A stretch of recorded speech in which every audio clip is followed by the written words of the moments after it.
Start recording now. Okay, call this meeting to order. Looks like we have everyone present, with the exception of Brandon, who is online. It stands as pledge. Allegiance to the flag of the United States of America and to the republic for which it stands, one nation, under God, indivisible, with liberty and justice for all. Number two, public comment. Do we have any public out there? No, seeing none. Item number three, let's get that.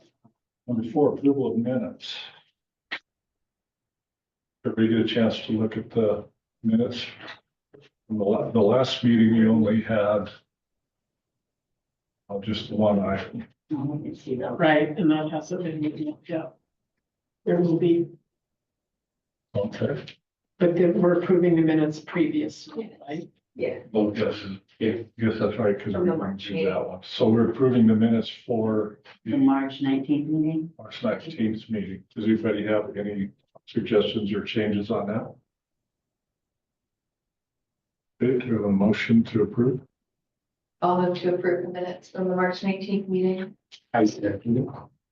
Okay, any discussion? All in favor, say aye.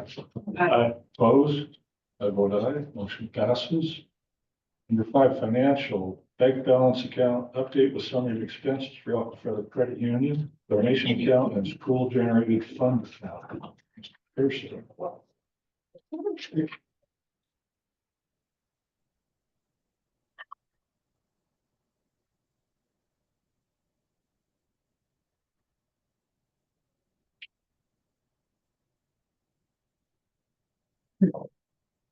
All right, hopefully everyone in attendance should be able to see the screen that I've shared, which is just our update report for the month of March.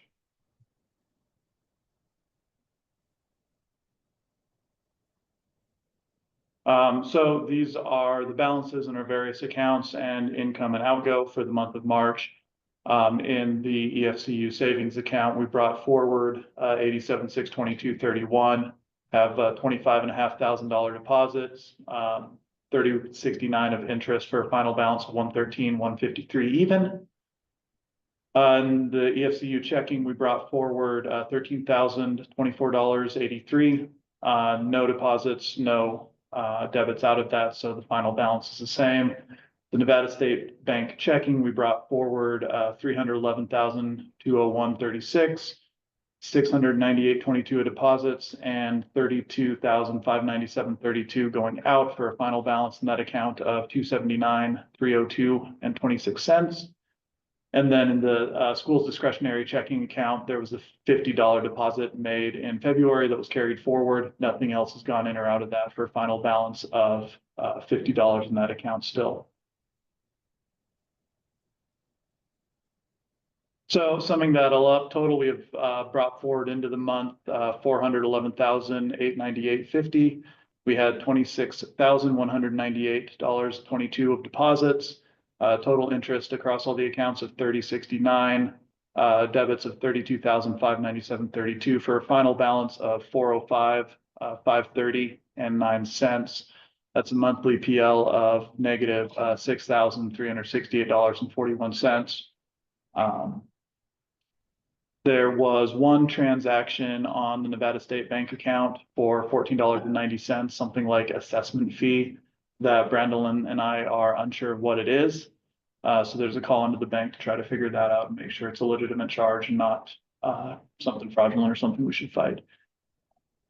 But that's where we stand for the month of March. Are there any questions on that? Anybody have any questions? Oh, thanks, Hank. Yes, sir. Hey, Joe, when we go to this 5B, if we can do 9C right after that, that way both CAM items are taken care of. So do you want to do item B or skip item B for now? I think do 5B and then do 9C.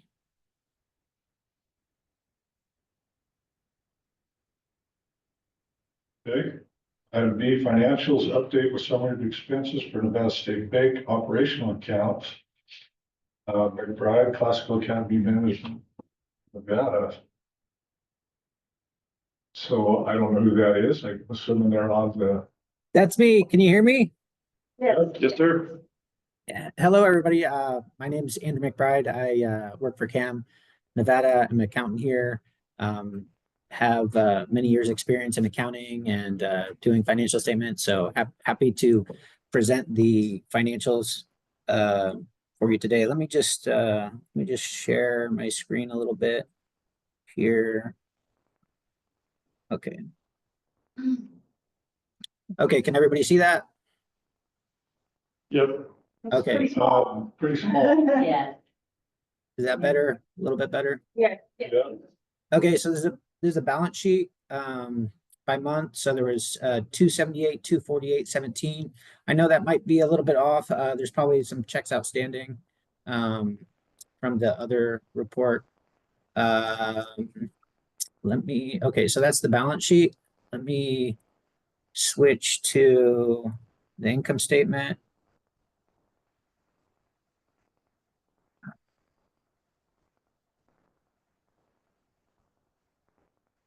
Okay, can everybody see that?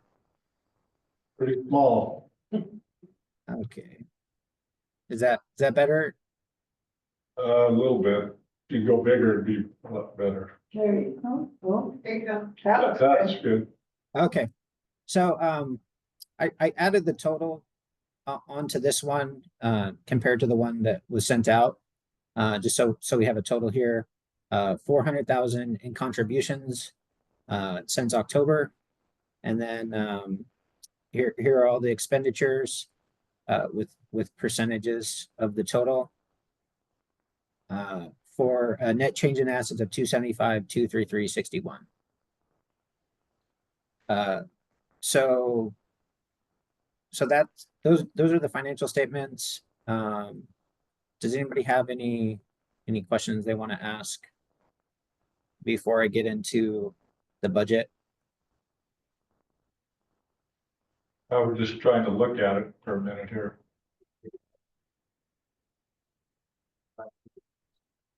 I did. Does anybody feel like they need a copy of that or anything? yeah. I sent it to her this morning. Could we get a copy of that emailed to us so that we have it? I emailed it to you this morning. It should be in all of your emails. Yeah. So Do you have it, Lisa? Oh, we got it today. Yeah, they sent. So you'll send that to me? You should have gotten it today too. Oh, like, Okay, sounds like we were sent that sometime today. so the only difference is this one has the totals column in it from the one that was sent this morning. So but I can forward this version to you as well. Well, you probably got it. I haven't had time to look at my email today.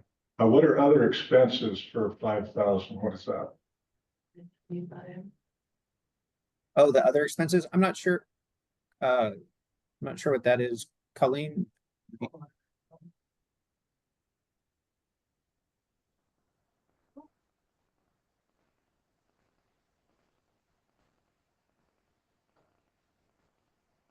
So Colleen's checking that right now. Everybody see any other things on there? That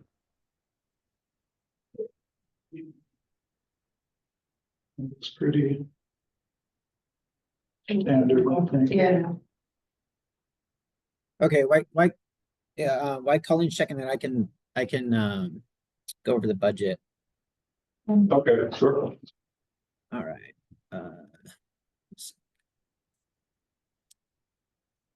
So let me just switch sharing, just one sec.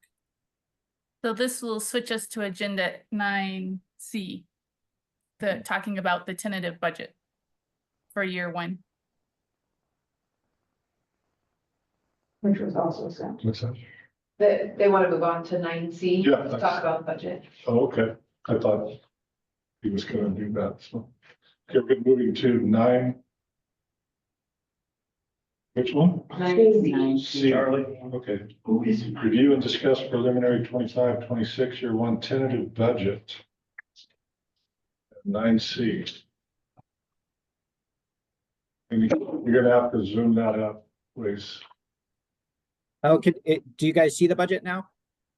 We can see it, Yes, but. yes. Okay, okay, so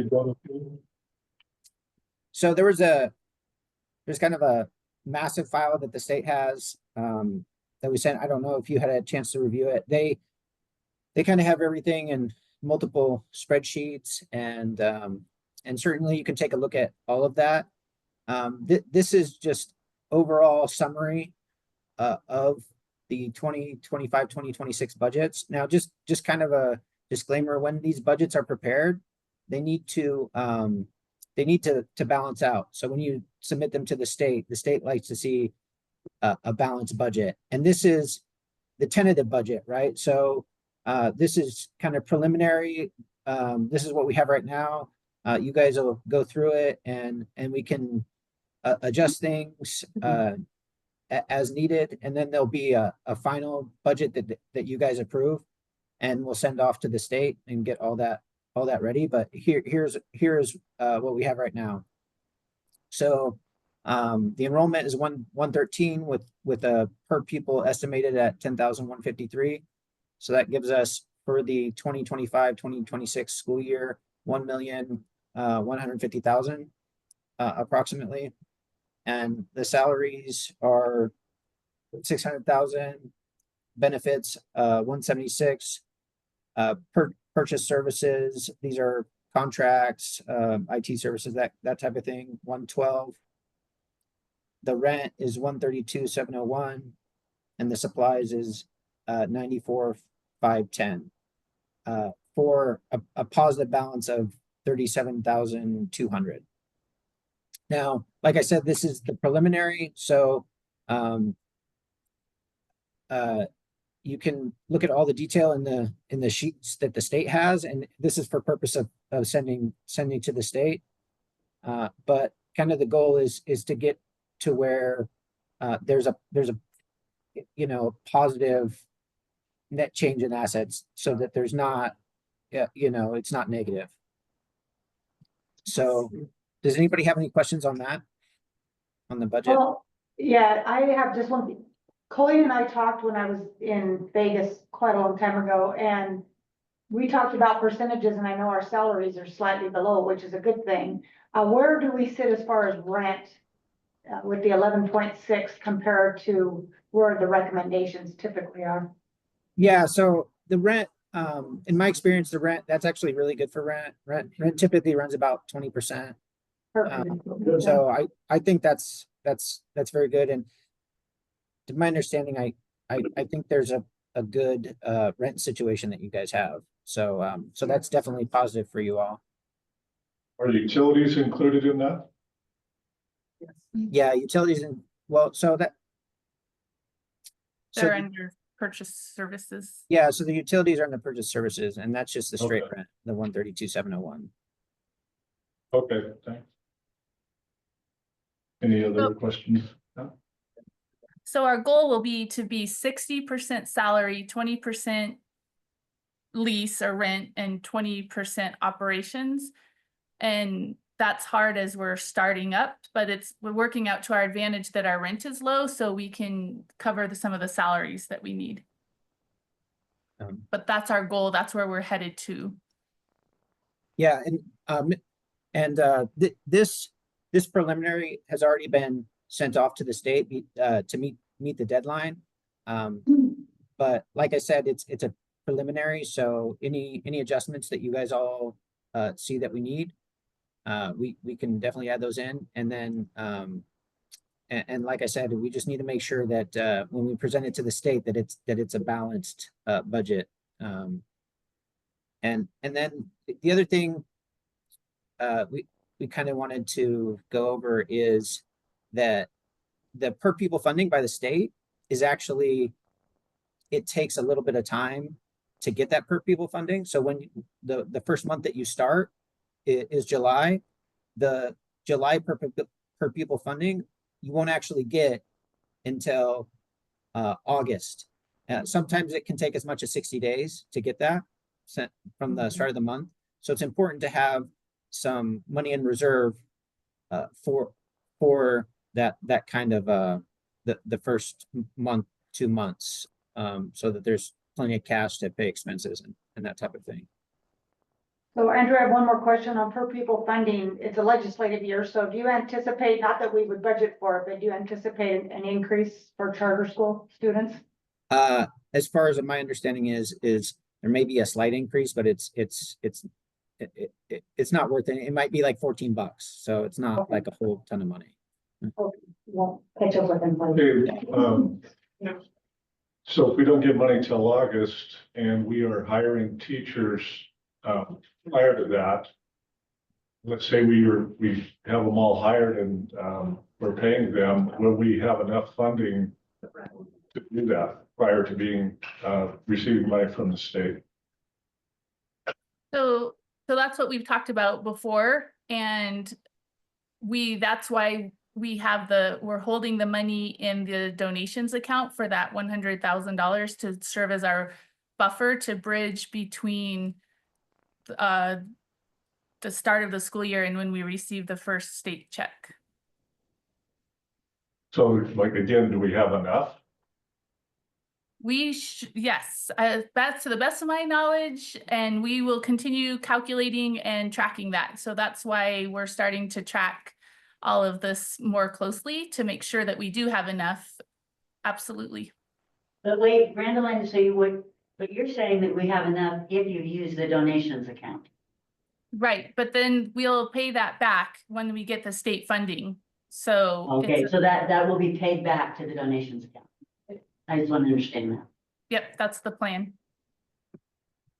And when And we that's have why this, that's why we're pushing enrollment so that we can apply for early payment and that's why we're in close communication with SPCSA and our enrollments so that we are pushing forward that date as soon as early as possible for that payment to start.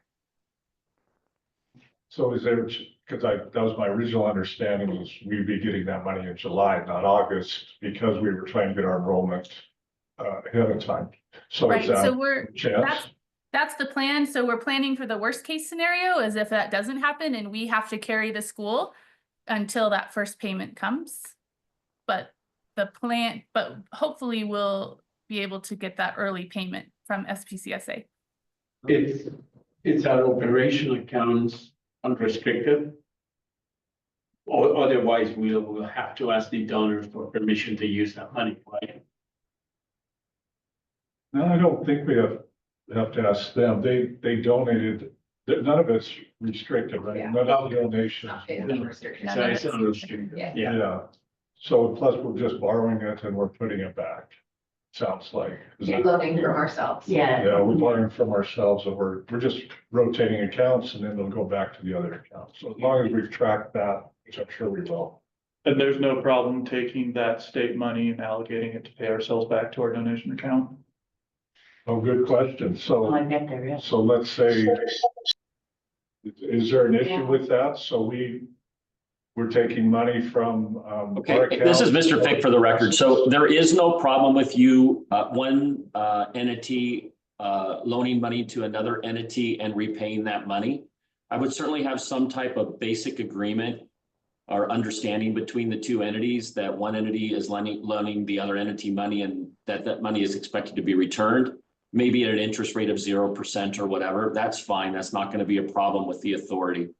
Also, when it comes to your budget that we are proposing and that we submitted to the state on April 15th, be aware that there is no grant money figured into that. So you will be receiving some grant monies. We don't know what they are yet. We have those meetings upcoming in June and July, and we'll know a little bit more. But we do not include that in your budget because we don't know that money is actually coming. So there's a difference between the budget we produce for you. That's known money we know we have and we know is coming versus money that most probably will come and will probably be a windfall to your school since grant money. So know that that grant money is not included in the tentative budget and will not be included in your final budget either, because that money is not actually actualized. Okay, thanks, Ron. And then we have a budget hearing. May, what was it, 21st? And what are we doing in that meeting? It's different from today. It's the final tentative budget. For other people to look. Randall or Leslie, can you answer that? Somebody? So the By budget law, hearing, between the last 2 weeks in May, you have to submit your final tentative type thing. Go ahead, Brittany. Final tentative. Randall, right, so the budget hearing will be on May 21st at 3 o'clock for the public hearing and then the approval of the tentative budget. And then each quarter, we will update the budget based on reality. Actually, just a point of clarification. The meeting you have in May will be the approval of your FY26 final budget, to get the terminology correct. Thank you. And then during the school year, if any of the individual funds that are embedded within your budget end up going below where they need to be, then we do something called budget amendments. And the board has to approve all the budget amendments. So if there are any mistakes that are made in the final budget that is approved in May, then any corrections to that budget, any money that we move from one fund to another to rebalance the budget during the school year would have to be approved by the board. So you just know that the board is going to have absolute oversight over the budget and that no money will be moved between funds without your approval. okay, so tonight we're approving a tentative budget and then May 21st, we're approving a final budget. Is that correct? Yes, sir. Any other questions on the tentative budget? Was it emailed out, or can you show a copy of a monthly breakdown of that? It was emailed out today, okay. It was emailed today, earlier today again.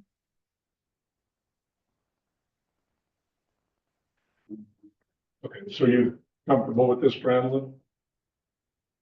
Yes. We have a motion to approve the tentative budget as presented. I'll make a motion to approve the tentative budget for the 25-26 year one operations. Okay, do we have a second? I'll second. Okay, any further discussion? One Board additional, has had time to look over that in detail. I'm sorry, one additional piece of information on the final budget. Let me see, how I will say this. No, I'm good. I'm good. Thank you. I apologize.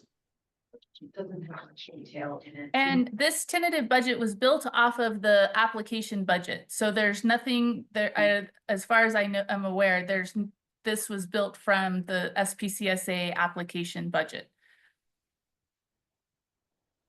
It's just that we didn't have, some of us didn't get a chance to look at that because we got it on such short notice, so. I think you had a concern. Well, I don't want to vote for something until I've actually scrutinized it a little bit. I feel as treasurer, it's my duty to make sure that our funds are properly allocated. No, definitely understandable. I didn't get a chance to look at it either. So do we have to do this one tonight or? We can pull it up right now. Or can we just pull it up now? Let's look at it because it's basically like. a Andrew, can you screenshot run from through our it state. quickly Yeah. with them? There isn't a lot of detail in it. There's not a lot of detail. Can you show it so that we can see it prior to voting? This is essentially the budget you guys did, right? Yeah. CSA, okay. But with a lot less Just for detail. a point of clarification, since I got a lot of experience with this, and I know I'm not saying that your concerns aren't warranted. So the tentative budget is due to the state by April 15th. That is to show the state that we are working towards developing a final budget. In other words, your school leader is providing to the board today It doesn't even need a board approval, just providing to the board today a tentative budget. And that tentative budget is the budget that you as a board are supposed to look at with your school leader or independently, possibly within an audit committee, look at that budget and work on that budget in anticipation of a final budget that will be voted on next month in a special board meeting specifically for this purpose. So Okay, at that correct. next meeting next month, the only purpose of that meeting will be, the special board meeting will be the budget. The tentative budget you're being given right now, yes, you all don't know what's in that budget. It is being presented to you now. You have the next 30 days to work with your school leader to go ahead and to go through that budget and make sure that everyone is comfortable with it. Then at that special meeting next month, Andrew will go through that budget in detail to make sure everybody aligns with what's in it to get final approval by the board. So the tentative budget is like a proposed budget that's being provided to you by your school leader. Okay, I think we understand that. It's just we got it sent to us this morning, so we didn't have a chance to look at it. So Ron, you're could saying we- we don't need to vote on it?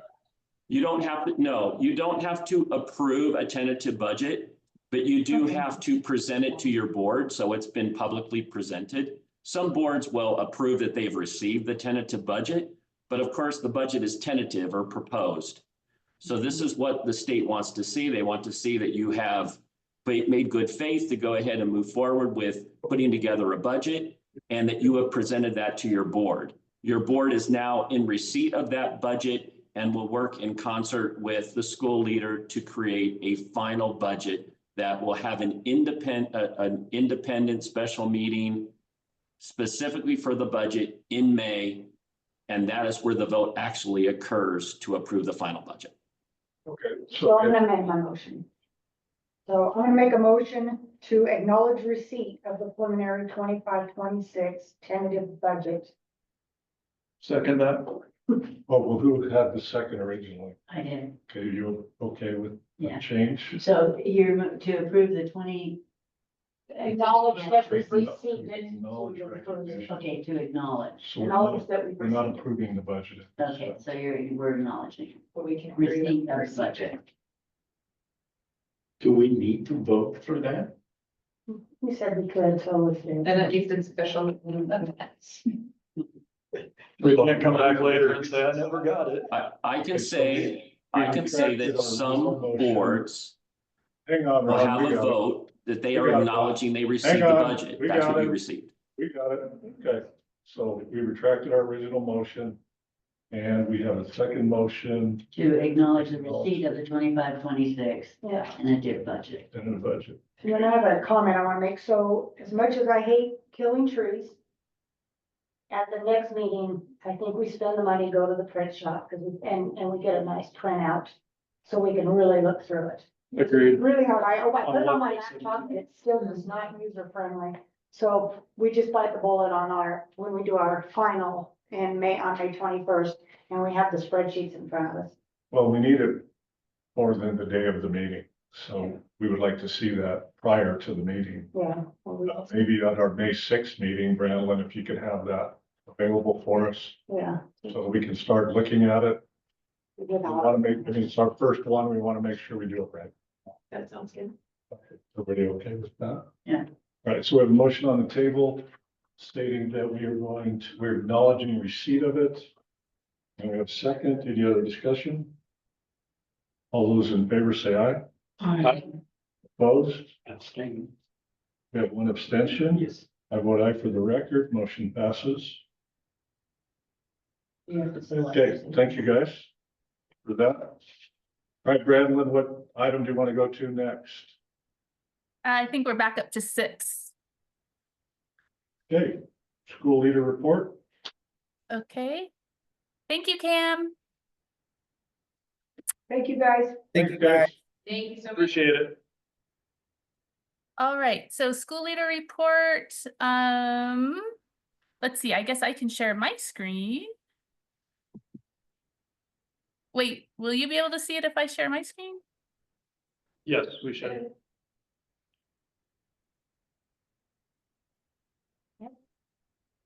Let me make it nice and big for you guys. What is she on? Is that? What platform is Is that good? she sharing? Yeah, I think, can you guys read Yeah, it? she You want just a little called bit the bigger? large meeting. Oh, okay. I can read it, or you guys good? I think it's here, right? Oh, yeah, that's Yep, really big, but I can't read it all. Yeah. she did email. Oh, so close. Get a little smaller, or we can see it. There we go. Okay, well, it's good to see everyone there in person. Thank you. And Dorothy, I'm glad to see you made it back from Reno, and Joe, that's good to have everyone there. I'm sorry I'm not there. So quick report. So fostering classical education, I continue to attend the foundational principles with freedomshare.org. And I did attend the Head Start kindergarten fair at the Igloo on Saturday and got to talk to probably about in depth, maybe 15 parents about classical education and how it's different from the progressive schools. And then I did get to meet some of our future kindergartners. And so that was super fun to see, put some faces to the names. So that's wonderful. Nothing to report with regards to the leadership team. Our support staff. Bradley, can we go back to that one? I was just curious when you're talking to people, because there were some comments before, we've heard people thinking it's, a religious school and things like that. Were there any misconceptions when you talked to people that came up about the school?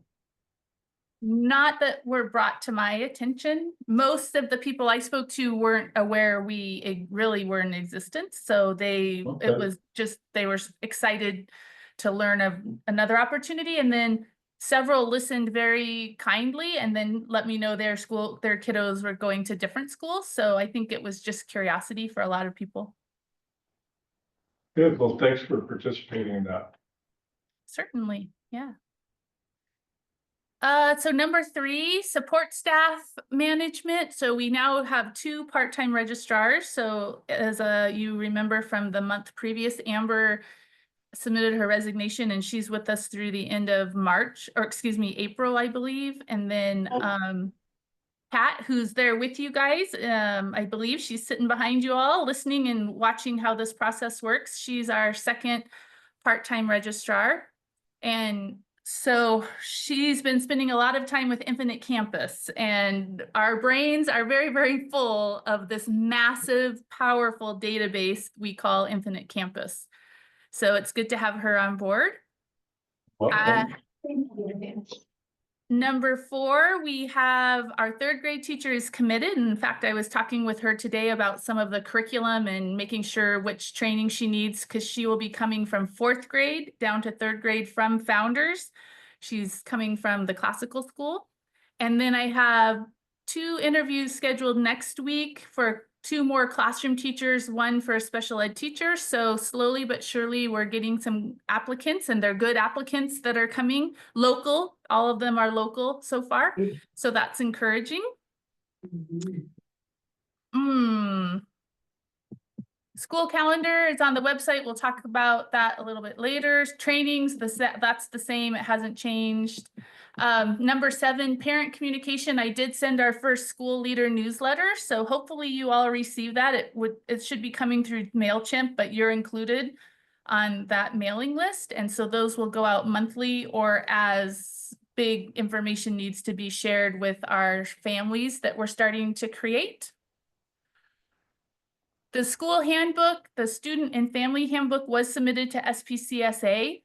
And so we're waiting to hear back on that. There was some questions regarding the discipline policy and restorative justice. And we may have to make some updates, but they decided they wanted to just see what we had and then we'll go from there. So that's been submitted. Number 9, the only thing really to talk about there is from the Hillsdale K-12. Ben Payne is curious about the board training that you all are, if you're working with someone at Hillsdale to receive more training. We had reached out to them, and so he was curious how that was proceeding. So either you can tell me and I can report back to him, or whoever there on the board is, Excuse me, Brendolyn, he's asking us that he wants us to do more training with Hillsdale when they refuse to train us. Excuse me. That well, is no, just we, Totally outrageous. You so want me we, to call him? so remember, we reached out to Hillsdale after the last meeting and we had the realization that we need some help with board policies with regards to the whistleblower and some other specific issues of how the board is to behave in these instances. We have them written in our employee handbook, but the realization was that the board will behave a little different. So we had reached out and he had connected us to someone with in that board training possibilities. Yeah, well, maybe you could ask him if he would allow our board to go back to Hillsdale for training in July then. And I think, Joe, you said you were gonna follow up on that. And I dropped the ball on that. And I couldn't find my notes. I was thinking about that, but then I didn't write it down. So can you resend to me whoever it is we're supposed to contact Sure. on that? Because I don't know what I did with it. So what is it that, It's in my notes here. And I think the email, I didn't say to reach out to Jean Judge, isn't that who it was, Hank? I think so. I think it was Jean Jean Judge. Judge. one doing that. Judge, she's one of the, Yeah, she's one of the people who, she's reasonable. yeah, Yeah, she is. She's good to go. she can answer the question. So if you could send that to me, Brandon. Okay, certainly I will. All right, And that, sorry, and that was on your concern about if the board does something, Right. and we don't have a policy specifically on that. Okay.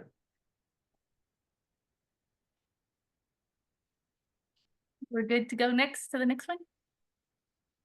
yes, Okay, so number 10, budget, we just talked about that. May will be the public hearing for the final, so I'll get my wordings right as we're learning this process for the final budget for year 1, which was based on the SPCSA application. And I'll have that printed for you per your request.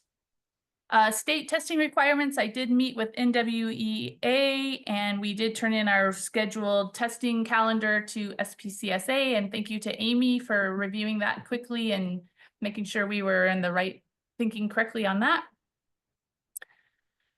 Marketing will continue. We have the cart ads and the fenced ads for Smiths that we got a good deal on starting in May. And then key marketing, Liz, Todd, and her group will be taking over social media so that Kat and I can focus on running the school and getting the school open. So she and I are meeting on that next week so that we're staying in front of the community the best we can. The number 13, the disciplinary policy, like I said, we've drafted it into the student and family handbook, and now we are writing the separate disciplinary policy to support that public consumption level of information. And so we'll review that at the next board meeting.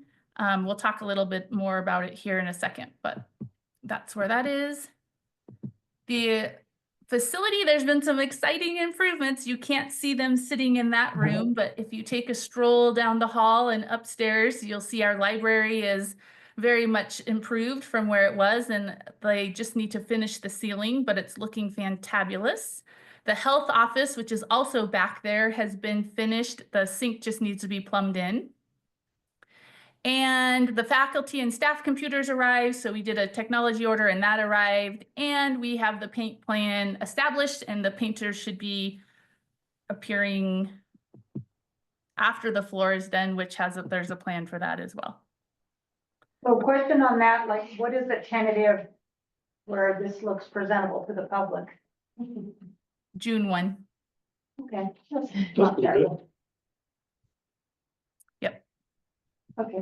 Crisis management, the emergency plan we're working on, it's due in June. There are some things, little things between now and then with regards like meeting the police department, meeting the fire department, things like that, that I'll be doing as part of that pre-opening checklist. And just an update on my work. I'm already finishing my first class, and then I'm working on the internship permission with Joe and Amy as my mentor. So that's proceeding as planned. Good Any job. questions I can answer? Any other questions? Looks good. No, don't think so. Good job. Okay, thank you. All right, moving on to number 7, we don't have anything there. 8, nothing new there. Number 9, A, review and approve 2024 Internal Revenue Service 990. I looked at that document. Can you pull that up? I mean, it's a tax document. I don't know anything about that. I'm not sure what we're doing with that. Is that something we have to approve? Mark said we did. It has to be approved by the board. Is it boilerplate for the most part? There's nothing. I mean, it's our tax document, It's our- the whole thing. Yeah, but I think that one would be for Nonprofit tax. exactly nonprofit, Mhm. but did they did the 2024 or? We were still a founding. Well, we didn't know.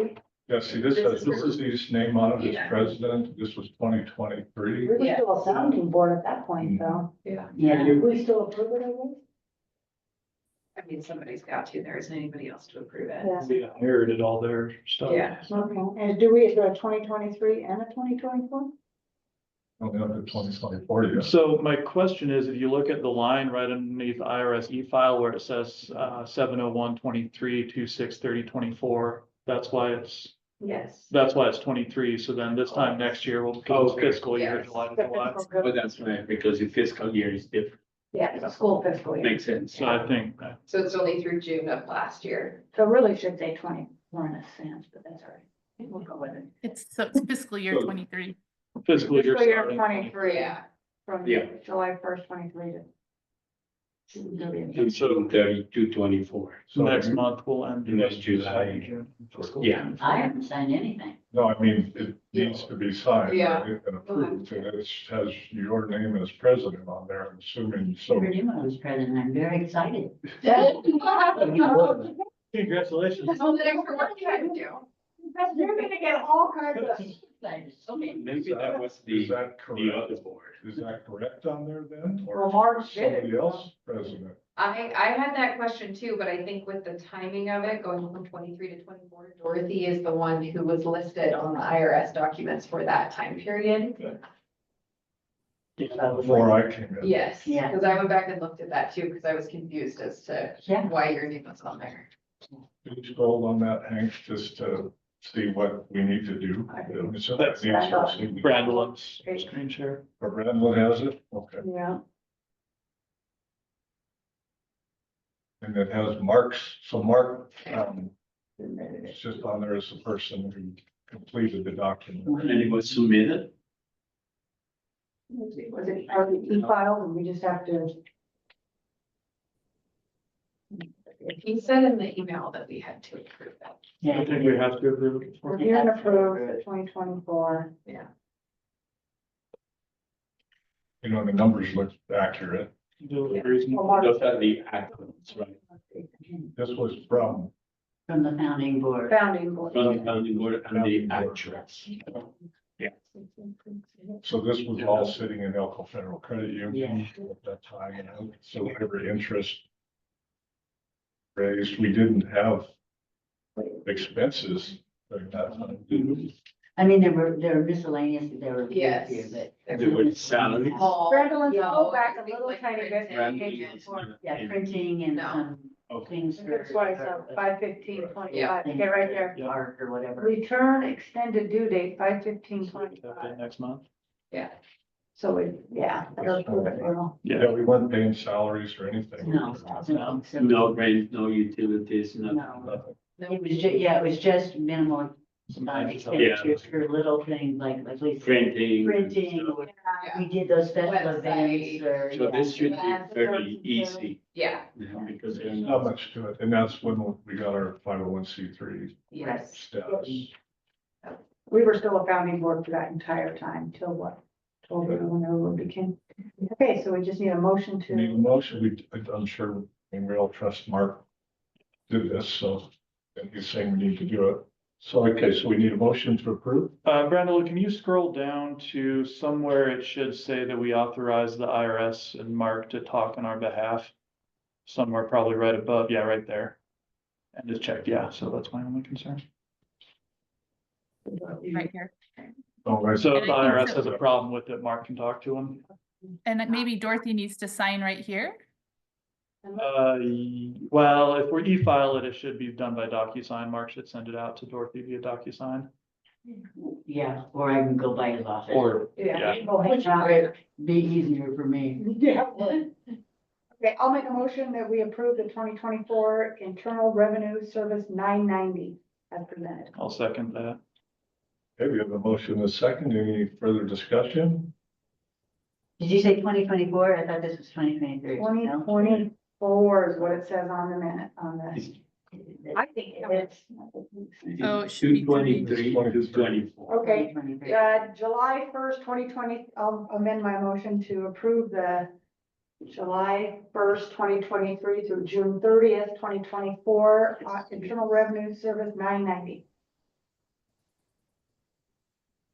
Okay. Any other discussion? All in favor, say aye. Aye. Who seconded that? I'm sorry, I didn't. Hank, sorry. Opposed? I vote aye for the record, motion carried. Item B, review job descriptions for instructional aid and school counselor for discussion. And Brandon, you did send these out, I saw that. Those job descriptions. So Joe and I looked at these and worked on these already, but then we thought because we're a brand new school and we're just starting, we want as much transparency. So I don't believe we need an approval. We're just showing this for comments and just so everyone's aware what we're up to. So this is the job description that will go out for the elementary instructional aid. This would be potentially full-time. So one of the things we're talking about when we're doing our budget, because we're so shoestring, part-time employees are far, far, far cheaper for us than full-time because we don't have to pay all the benefits. So we can also maybe do part-time things. So these are things I'm just playing with as I'm working this out and depending on the applicants that we receive. I do have three applicants for this position right now that I'll start interviewing. But basically this is the instructional aid that will support the learning. This is the person that will also be trained alongside the teachers. And so this is not just somebody that pops into the classroom to sit with the children, but the expectation is that they are communicating strongly with the teacher and are trained and understanding what's happening in that classroom so that they can really meet and move children. Yeah, And I think it's in pretty good shape. I like the idea of multiple people as part-time. And I think you have a bit bigger pool to choose from, the retirees that still want to stay connected and that don't want to go over in their PERS. This is awesome.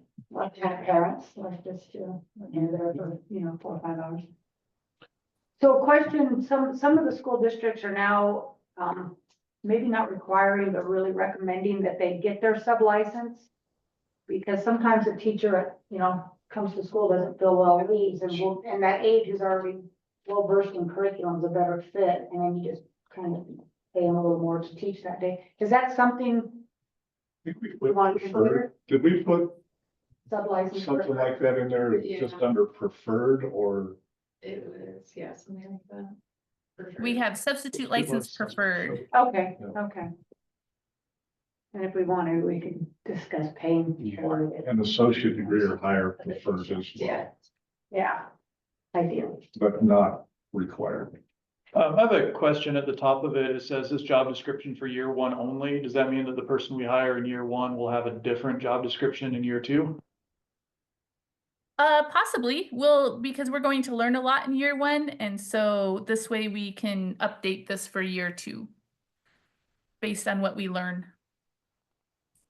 Well, partially because, we're so small, people that we hire may have multiple duties, depending on the person.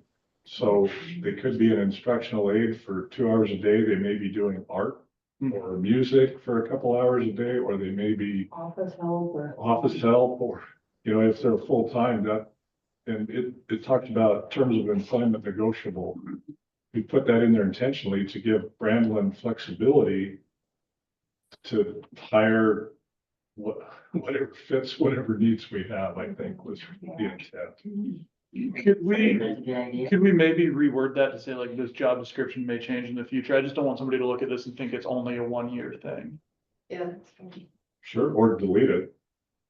Because we can always change it. You can change it on the board. Yeah. Yeah, And maybe, because I see your point, you'd be like, whoa. yeah, Yeah. maybe just take that sentence out, Brandlin. Yeah, we can change Okay. Oh, yeah, okay. My favorite And make sure line is other duties as needed. I was just gonna say, every it is a sign, you can toss a lot of stuff. I think that makes sense expense wise. I mean, if you can channel this person into multiple roles, I mean, that absolutely not an issue. Yeah, and talking to the other charter schools, they get people, some work 10 hours a week. Yeah. And I mean, they have a lot of them, just to fit the little gaps, so.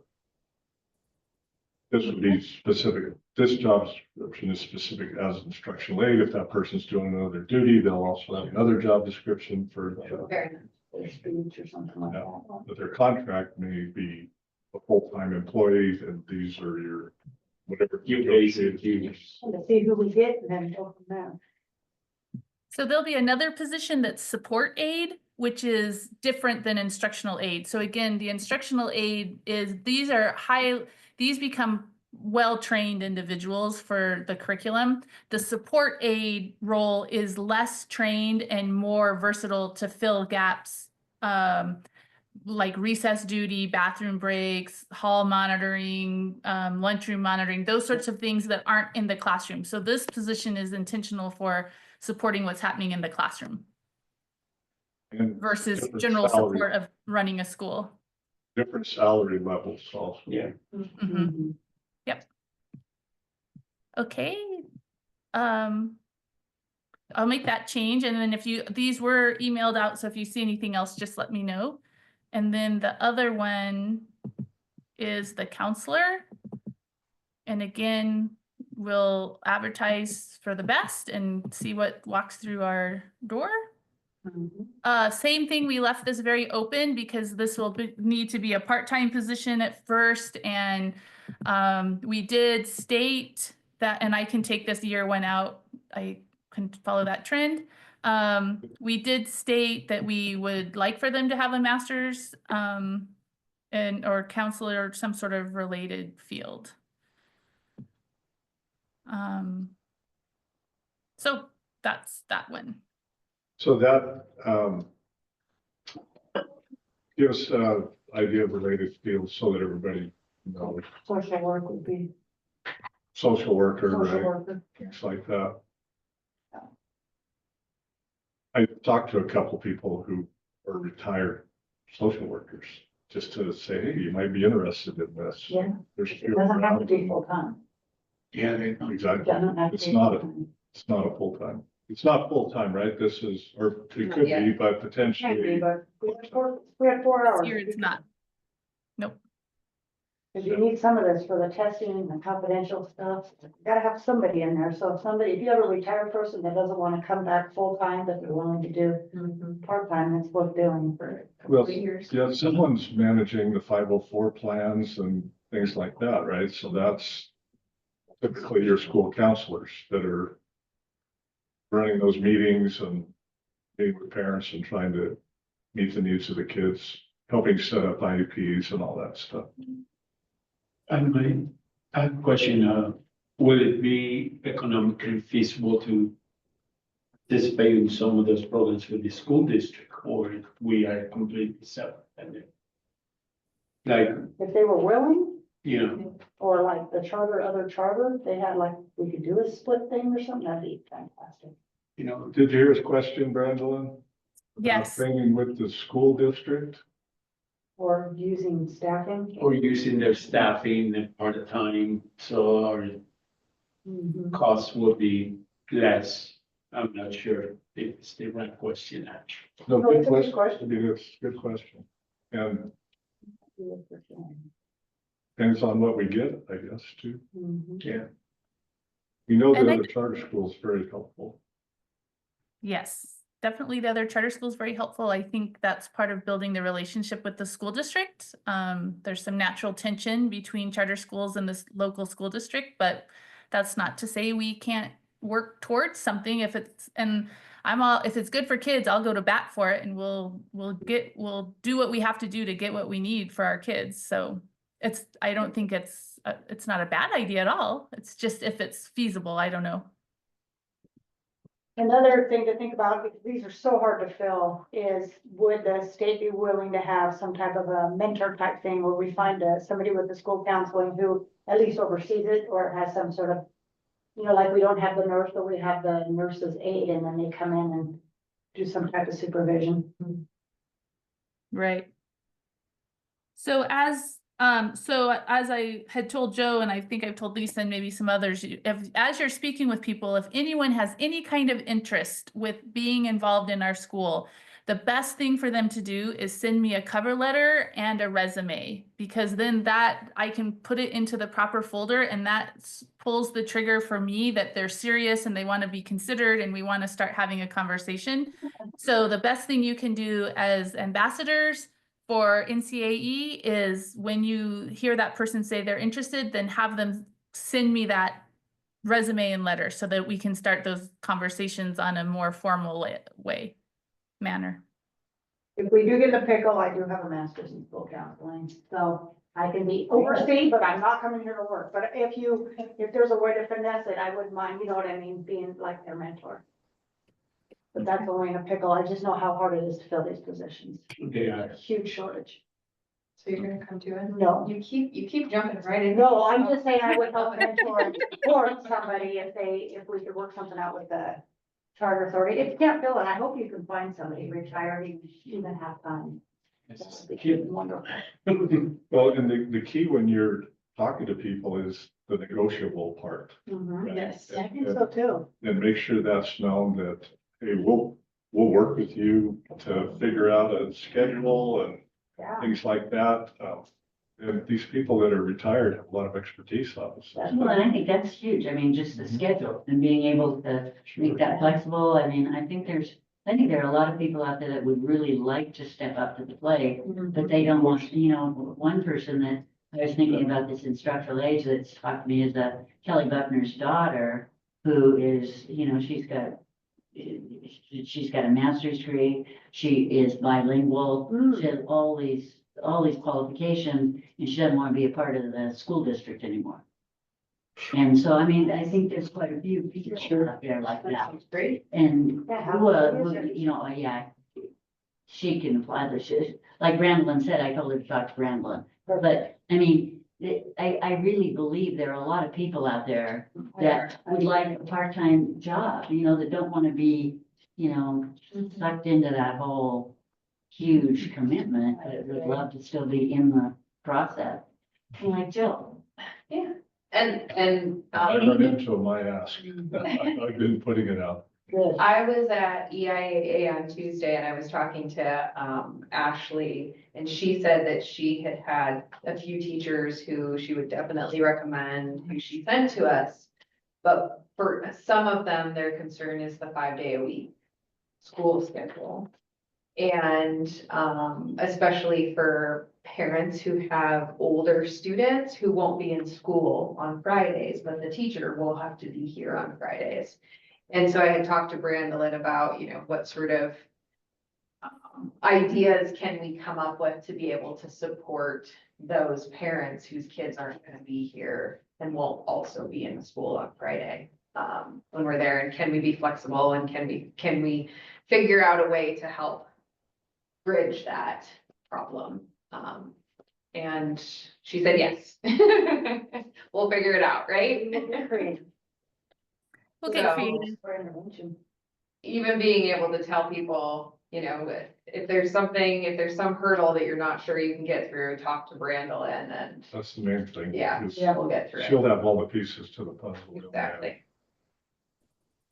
We only have bits and pieces of that, so. Okay, Any Good. other questions on the counselor description? And you said you were gonna take out the one line on this one too, about the 1 year. yes. Will do. Okay, item, One more thing on qualifications. It says master's degree or related field, and then the next thing says state certification licensure as a school counselor. You might want to put or a related field, because they might have their licensure in social work. Yeah. Or whatever. Add that same language. to that.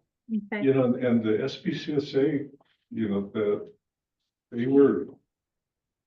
they don't always call it a counselor. They have counselor / social worker. A lot of these schools, they're wanting a social worker, even the head of school counselor. That's what they were looking for. So I agree.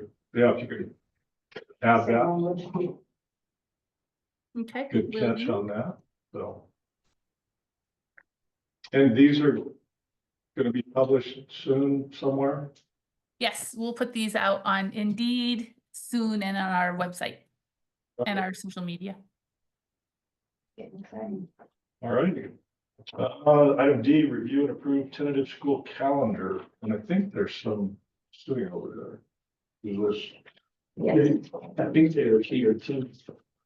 has it changed from what's in our book? I think this does it look like this? If it looks like this, then it's probably the same. Same. Yep. Okay. Yeah.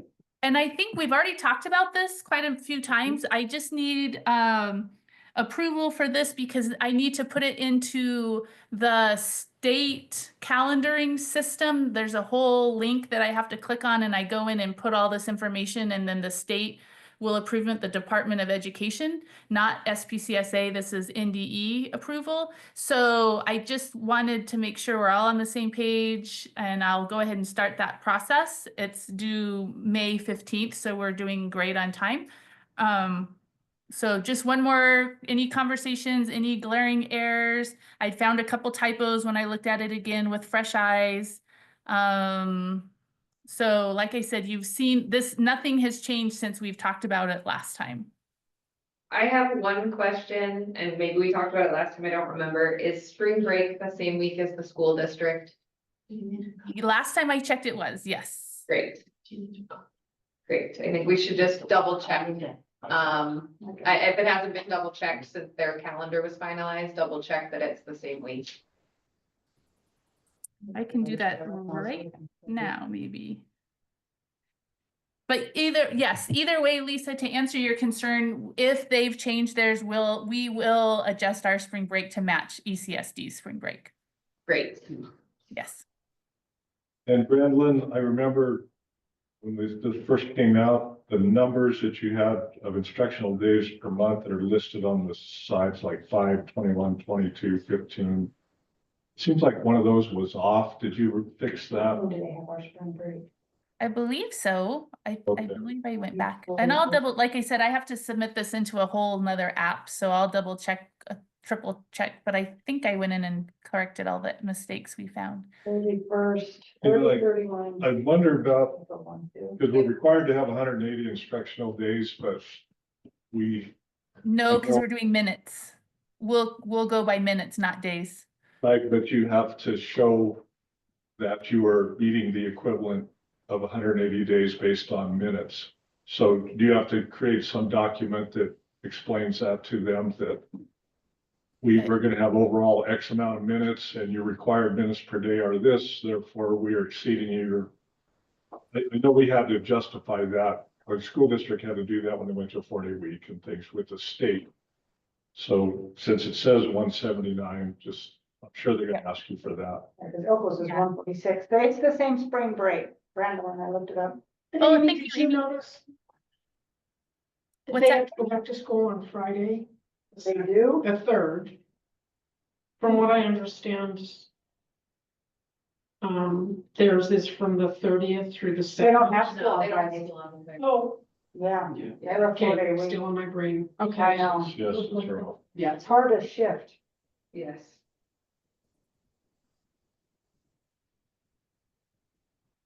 Hmm.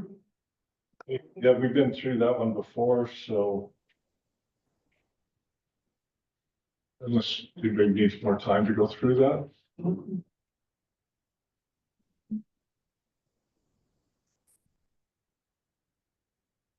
So we need a motion to approve this calendar.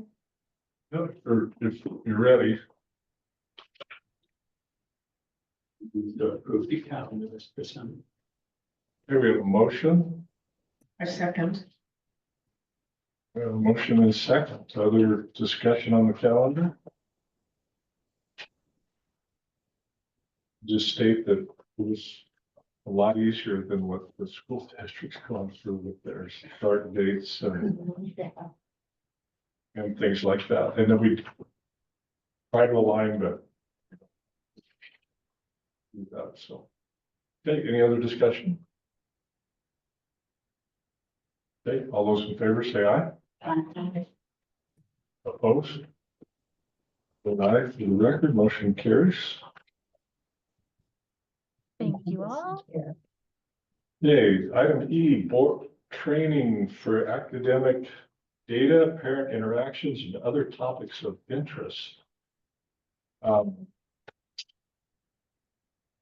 So I'm not sure on this one, we don't really need training at this point for, I'm just was unclear why this was added on here, but So this- one of the epicenter tasks is we need to provide the SPCSA a plan for board training, and these are the topics. Academic data is a specific topic that they want to see the board trained on. And I added in parent interactions because we had talked about that at one of our previous board meetings about how we interact with parents as a board. And then the other topics of interest was capturing the concern that Hank had brought up with regarding the in the event fraud or something is brought to the attention of a board member. So I think what we need to do is figure out a board training schedule. We also probably should have a board retreat. That was on the list that we had at one point.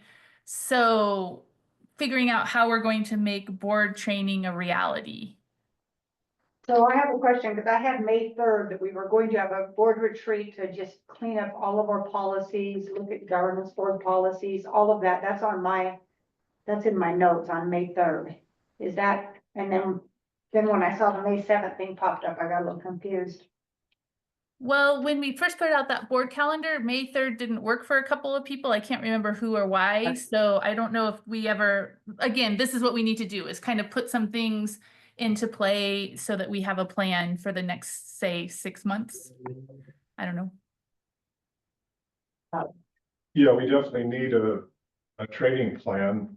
We don't have any academic data to look at, and we won't for a year. So so they want us to just list dates for these or come up with a schedule. Mhm. So with the board retreat, I mean, there's a lot of options for board retreats. They can be agendized, right? Where we have a lot of topics to discuss, or they can just be a social gathering. I mean, all extremes of that.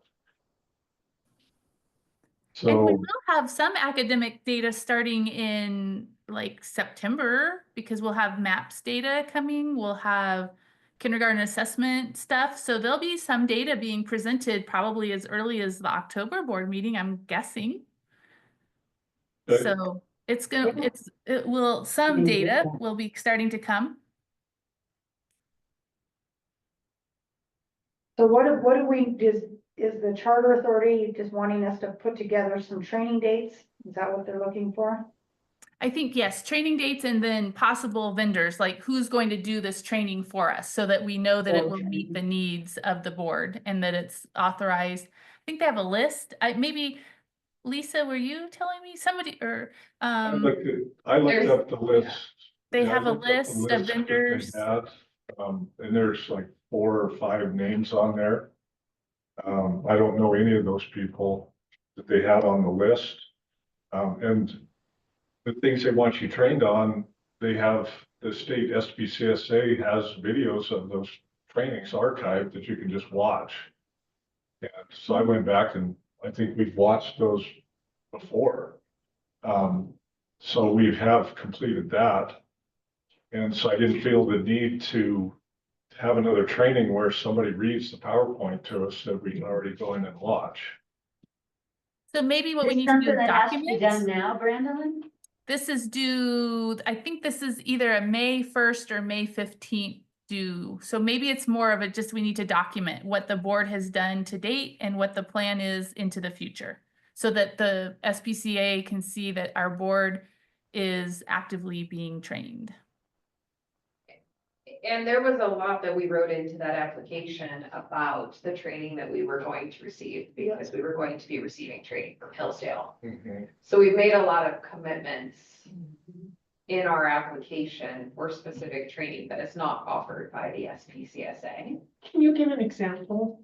I'm not remembering. It's their governing board training. that- Yeah, It was the Hillsdale. twice a year governing board training from Hillsdale that was going to offer board governance, it was going to offer It happened in policy October and training, July. it was, and that everybody was going to go every 2 years, every single person would go, we would participate at, in every offering, at least 1 or 2 board members. And I mean, we talked with them with SPCSA quite a bit about the board training. I think in particular, the topics that are here related to academic data, but also board governance and how do we work with the school leader and all of that stuff. So we sort of put all of those eggs in open meeting law. We put all of those eggs in one basket and then we threw the basket out the window. So we need a different basket. The names that you say that you have, that you don't know who these people are that would help us. They're on the Through the training. SPCSA website. But remember, we could access just their training instead. It was, I think they told us if you have a conflict with our training, you can use some of these vendors. But I wonder if we just look up when our training dates are throughout the year and make those our training dates and then just commit to get on them. Right, and they're all They archived. will. Like I said, so I went back the open meeting law one, for example, which everybody's viewed that, right? We had to do that. Yeah, there'll be more. I asked Melissa Macadon about that. Do we need specific training on the open meeting law? And she said, no, because we had to have it as soon as we started. Yeah. She said, no, you guys are good. She said, here's the link, right? And if we watch that. So, obviously the academic data, we're gonna need a presentation on that. Brandon, probably just in conjunction with when you start showing us data is, that training will be, what does this mean? When we see it. I mean, some of us know what we're gonna be looking at. But I think that first introduction to that data will be a training on what we're looking at. So we can just set a date. We don't even know when we're gonna do that, but we could say in conjunction with MAPS, the first MAPS training. And then when we have other academic data that you want to, show us, then have a training for us at that time. So our 3rd grade assessments, when we get that data back, then you'll train us on what it means when you're showing it to us. We'll just have some kind of tentative dates, I guess, we can set for that. Parent interactions, I know we've had discussions about that, we don't act individually. We act as a board and we don't make recommendations individually. With parents, we refer them to you. I mean, it's in our handbooks and stuff that we've approved. So we've had discussions on those. Does anyone feel like we need a training on how to interact with parents as a board? donors is one of the things I would think it is. The function of the board from my point of view, it is to provide the base, the resources for it. And then how do we do that effectively, efficiently, and accountably at all times? And it doesn't have to be, for example, let me give you an example, donors. 9 out of 10 times, the donor is contact once. When we ask him, Welcome to the presentation. but what about the training of how to cultivate that donor?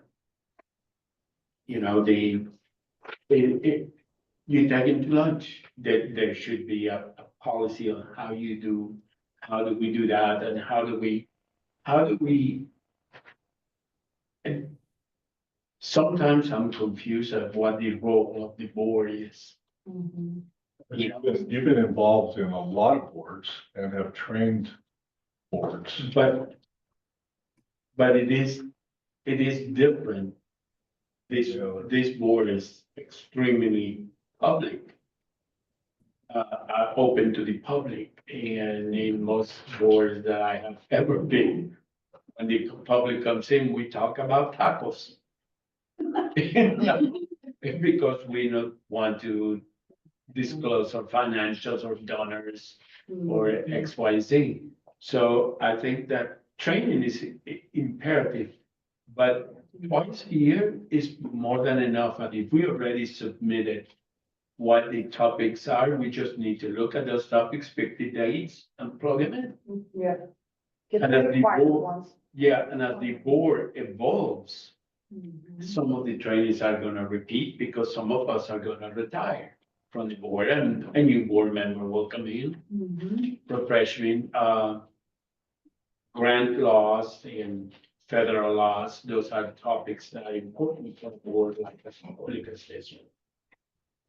You know, so we already submitted, I understand the proposed trainings, so just pick the trainings and make a list of what we need.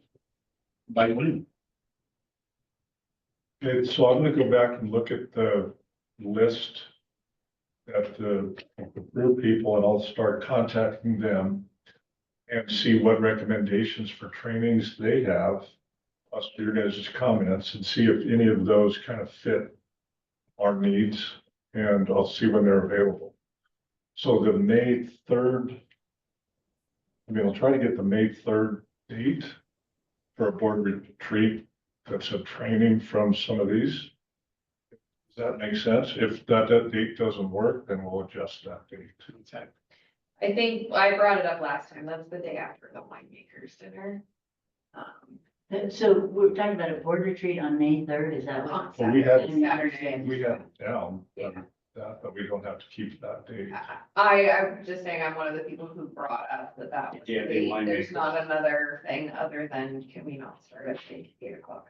Can we start? Why not? Because they make us stay all night, you know? I don't get enough sleep. And plus you have to smoke the cigar and drink wine at the Gonna end. wait, see if you want any of the auction items. Yeah. So is it possible to table this until we have, well, it's due, I think. So, We've The already plan is done, to- like Joe said, we've already accomplished some of this board training by looking at the videos, so. but we need to have, one of our unique conditions is that we have to provide a written update of the training the governing board has received, specifically related to analyzing and progress monitoring academic data. And we haven't done anything on that. No. And that's by May 1st, that we're supposed to have this written update to the SPCSA. I agree with Joe, we don't have any academic data. But we Training have how to, we have to, and yes, learn about it. they don't think that we know what to do How to with manage the academic academic. data. And they want to make sure that we know that before we have the data to look at.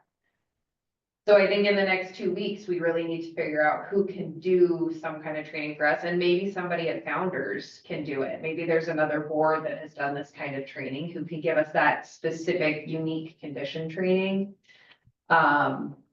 So that we can say, yes, we know that this is something that we need to learn. Here is the date that we have it scheduled.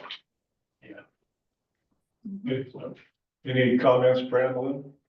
No, I think that's what we need, what Lisa said. We just need to show them that we're moving in that direction and that we have intentionality of learning about academic data. Why don't we schedule some type of retreat date, and then we can send them the date that during this retreat, we're going to be getting information on all of these topics. Mhm. And then we bring, even if, like you said, we Zoom founders and they say, or however. And in addition to that, we're watching the SPCSA training, and these are the dates. Yeah, any training you can find on there, log it in if they have it up. Cause I couldn't find any. Like, we'll definitely attend all of their trainings. Not necessarily live, but they send out the deal. And we have to, we're required. to Yes, do all of it. yeah, we'll do all of those. And then we find a date. Yes.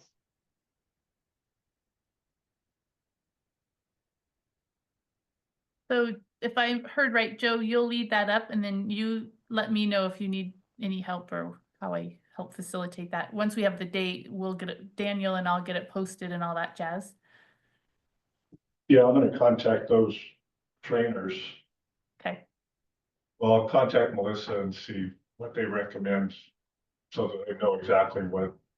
Do you have a meeting with them next week? A weekly meeting with SPCSA? The first week of May, it'll be the first week of May.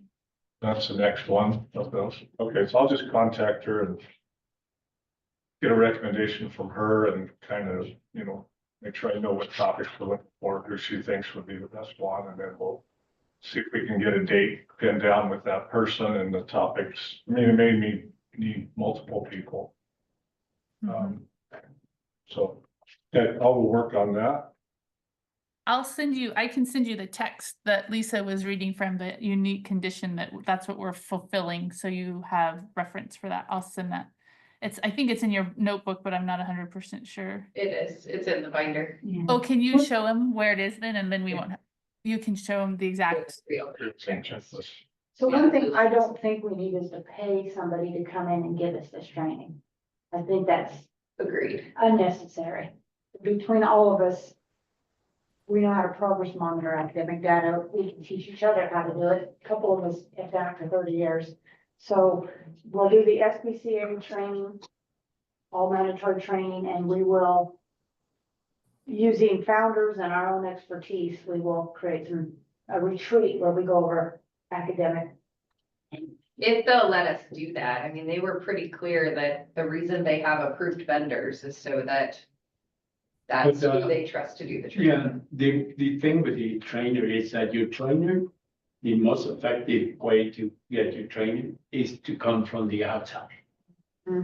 Because that's the quote unquote expert, Yeah, so if I was at the Boys and Girls Society, I was the executive director of the Reno Club to do energy training.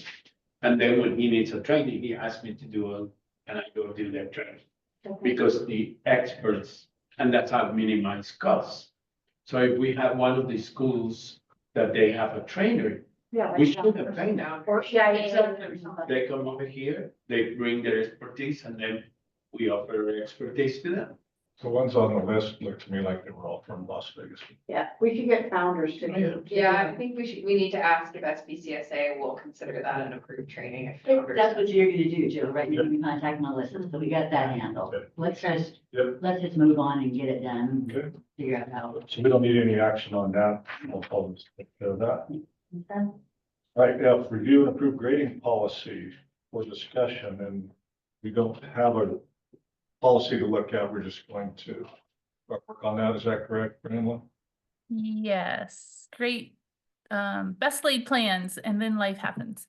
But I've made great progress on it and I'm super excited. So let me show you where I'm at with it. And I'll always welcome your feedback as we develop this out. So grading policy, I am proposing and telling you that we will do standards-based grading. And so this policy is laying out what standards-based grading is. And this will be similar to, and we'll talk about this at the appropriate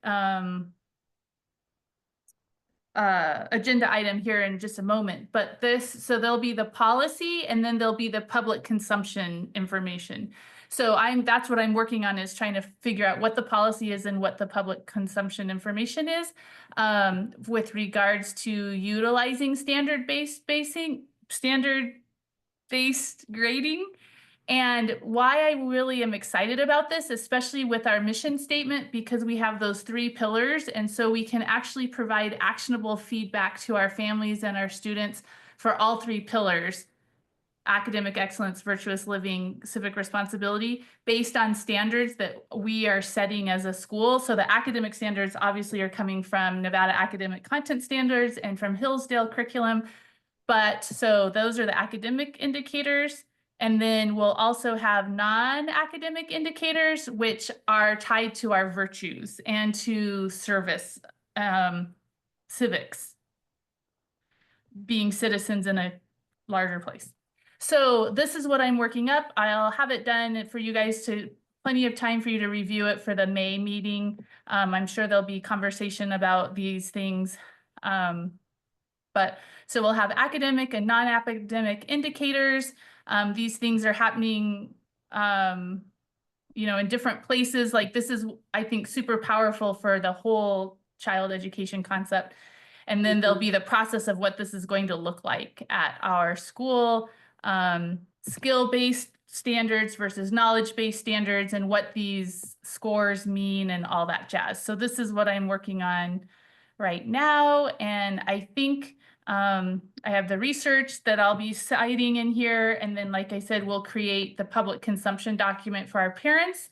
Part of that is this frequently asked questions that I'm putting together from some other sources and thinking about our community. And the good news is some of the elementary schools are already doing this in our area, so it's not totally brand new in Elko County. But just so that our parents and are as informed as possible. So thoughts and questions. Could that be one of the training topics? Yeah, because I can tell you, I put a committee together that took us a year to establish a grading policy for the school district, and did unbelievable amounts of research and reading and things. And we did establish for elementary standard-based grading, so which they should be using. And there's things like what percentages you give for formative versus what percentages you give for summative. Standards-based grading makes it a lot, really actually easier for teachers. Parents have kind of come to they've pushed schools to the point where what used to be, we had a bell-shaped curve, right? Most kids fell in the middle of that curve, which was typically a grade of a C. Well, that's all shifted to a B. And that was the problem with regular letter grades. That it didn't truly represent what kids were actually able to do. And a huge portion of their grades were based on the formative, which is practice, homework, where they got help, versus the summative, which is the game. Right? So we pushed that for secondary to be 70% summative, 30% formative. Research all showed it should have been 100%, but we compromised to 70%. Don't know if the school district's still doing that or not, but standards-based grading, you typically have a rubric of 1 to 4, and kids will be a 2 or a 1 or a 3, and that's more acceptable to parents. Plus, it gives a better view of how the kids perform. Yeah. So we can do a huge presentation on that to help you understand it. I know some of us understand it, some just say, what, are you talking about? But I'm glad to see that she's going that direction, because that's how it should be for elementary. And actually, because grading has always been a thorn in my side, because, after 30 years, a lot of my students that have had tremendous success were not my A students or my B students. So we have to shift away from these labels. So I would actually like it to be a chunk of our retreat, not to necessarily solve it, but we have an opportunity to be different. We have an opportunity to look at people's growth mindset, their work ethic, their, my husband dropped out of school and he became a corporate mining executive.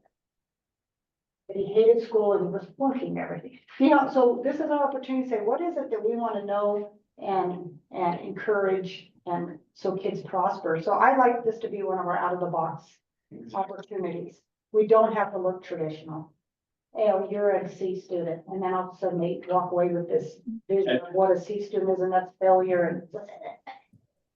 And I hate all of it. If it is as expensive, then it could be split into 2 trainings, just so we Sure. cover the first year, and then just to make sure that we are being effective and efficient at all times. And I know, Kim, with your experience, I'm sure you got some really profound experiences that have happened where it's like, oh my gosh, what are we doing to kids with these grades? Yeah. And what are we doing to kids with these labels?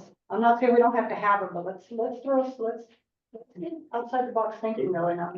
The purpose of grading and assessments are just to inform instruction, of course. That's right. Right, I mean, that's the intent, but it gets beyond that if you're not careful. You're on the right track, informing parents of where they're at. You get a lot more detailed in standards-based and just say in English, they have a C. Right, in standards-based, it's broken down into the standards, and so you can identify exactly where the child needs help. Because we want feedback for parents and we want feedback for the instructional team here. Boom. Anyway, we don't want to beat the dead horse, but I think this is a cool opportunity for us to be a little different.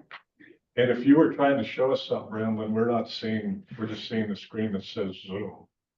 So I don't know if you were showing us anything then or not. Oh, you guys missed all my beautiful work. What? Oh, share your screen. We did So see a screen wrong. that says Zoom. On my side. Oh, it says it's sharing. Let me try again. Maybe I accidentally clicked something. Thank you for letting me know that. Here I thought you were seeing. I've been- Kind of And sounded then like like you with were, Brandon's brilliant. Oh, there it is. With her background with the, outdoor schools and the brilliance book and all of that, it's like, this could be really a neat opportunity for us to be different. So now can you see it? Yeah. Okay, so yeah, this is just the draft, obviously, and like Amy, I love that you're on board and we'll start working through this and make it amazing. So yeah, I've started thinking about the academic indicators, the non-academic indicators, thinking about our virtues and like, how do we talk about this? I think this also gets to if I remember correctly, in your application process, the state was asking, how do we quantify some of these things? I think we can figure out what that looks like here. So anyway, I'm putting lots of thought, and I'll share this with you sooner than later, so we can, like you said, work together with your expertises in the room and make it amazing for kids. But yeah, so this is what I've started working on. And then here's, like I was saying, these standard frequently asked questions. So anyway, that's what I'm working on, capturing all that. Very cool. So again, this might be, if we set a date for the, a great work, like this is a time where we can work on it and chew it together, right? And really make it amazing. Let's make sure that when we go to training, it's not a workshop to create a training, but it's actually something that we are gonna follow. The training, that's the purpose. It's not, the purpose of training is to learn something that we are gonna be utilizing. Right. Training versus creating. Absolutely. Exactly. Yeah. yeah, the grading is hopefully, training on this is to help you understand kind of how it works. How it's We don't want to, what they do is it's somewhat not understandable unless you do it, right? As long as we do, and everyone has an understanding of the difference between how you were graded as a child and how they're being graded now. I think that's the important part on that. Because some of it is just going to be, I'm not sure. Standards-based grading aligns with state standards. That really helps with reporting purposes and things like that, and assessing. And so it will make it easier and more understandable for parents, I believe. Okay, so that's more to come on that then. So Yes, looks more like to you're off to come. a good start. Thank you. Thank you for that encouragement, guys. Oh, I like it. So anything else on F? Grading policy? Okay. Item G, review and approve restorative discipline policy. Same kind of thing on this. We don't have a final yet, right? Yeah, this one I didn't get, I got caught up in, oh my goodness, the health policy. Ugh. So I didn't get anything on the restorative justice discipline policy, but basically just an update. SPCSA sent out a little bit more guidance. They want to see more restorative discipline, but we already had that in ours. So like I was saying during my report, we're trying to see if we've met the criteria or if there are more criteria that we haven't met. So stay tuned, that will be coming. Are you getting Bridget Coleman's documents as well, or founders? Yeah, we have founders. Mhm. Okay, so that will help us. Yeah. Yeah. Awesome. Yeah. Okay, item H, review and approve technology acceptable use student parent agreement. And I'll just start off with that because we had to put together, we were required to put together the student handbook and student and parent handbook that contained policies, but yet we hadn't written policies yet. And to me, that was backwards from how it should have been done. And that was the SPCSA's requirement, not how we had intended to do things. So in my perspective, we should have created individual policies and then handbooks, or you draw from those to put in your handbooks. Well, they required us to approve the handbook and send that in. So what I asked Brandon to do was start splitting those out. Most of them are written in that handbook that shows, I mean, that is the policy. So we're not really changing anything from that handbook, but we do need them separated out as policies. And we have to have policies available for parents and the public to view so they know what our policies are. So they have to have a structure and have to be all contained in one place and things of that nature. So she's working towards that. But anyway, so you want to go ahead with this now, Brandon? This is the technology acceptable use student parent agreement form. And it is already approved in the handbook. You didn't Right. change it. You didn't change anything, did you? I actually did. I read through it super carefully. Minor changes that made it more applicable to our language and our school. But the gist did not change. And then I changed the tense. So the tense of the policy is a little bit different than the tense of can you guys see my screen? No. We're seeing the stamp, Frozen again. the grading one still. What in the world? Technology, come on now. Okay, now you should. I must have to refresh it each time. I didn't know I had to do that. Okay, now can you see it? Yes. Yeah. Scroll Awesome. up a little. So what happens now, what's going to happen with some of these is we will have the policy, which is like this, all bulleted, and the language is very policy wise, the tense.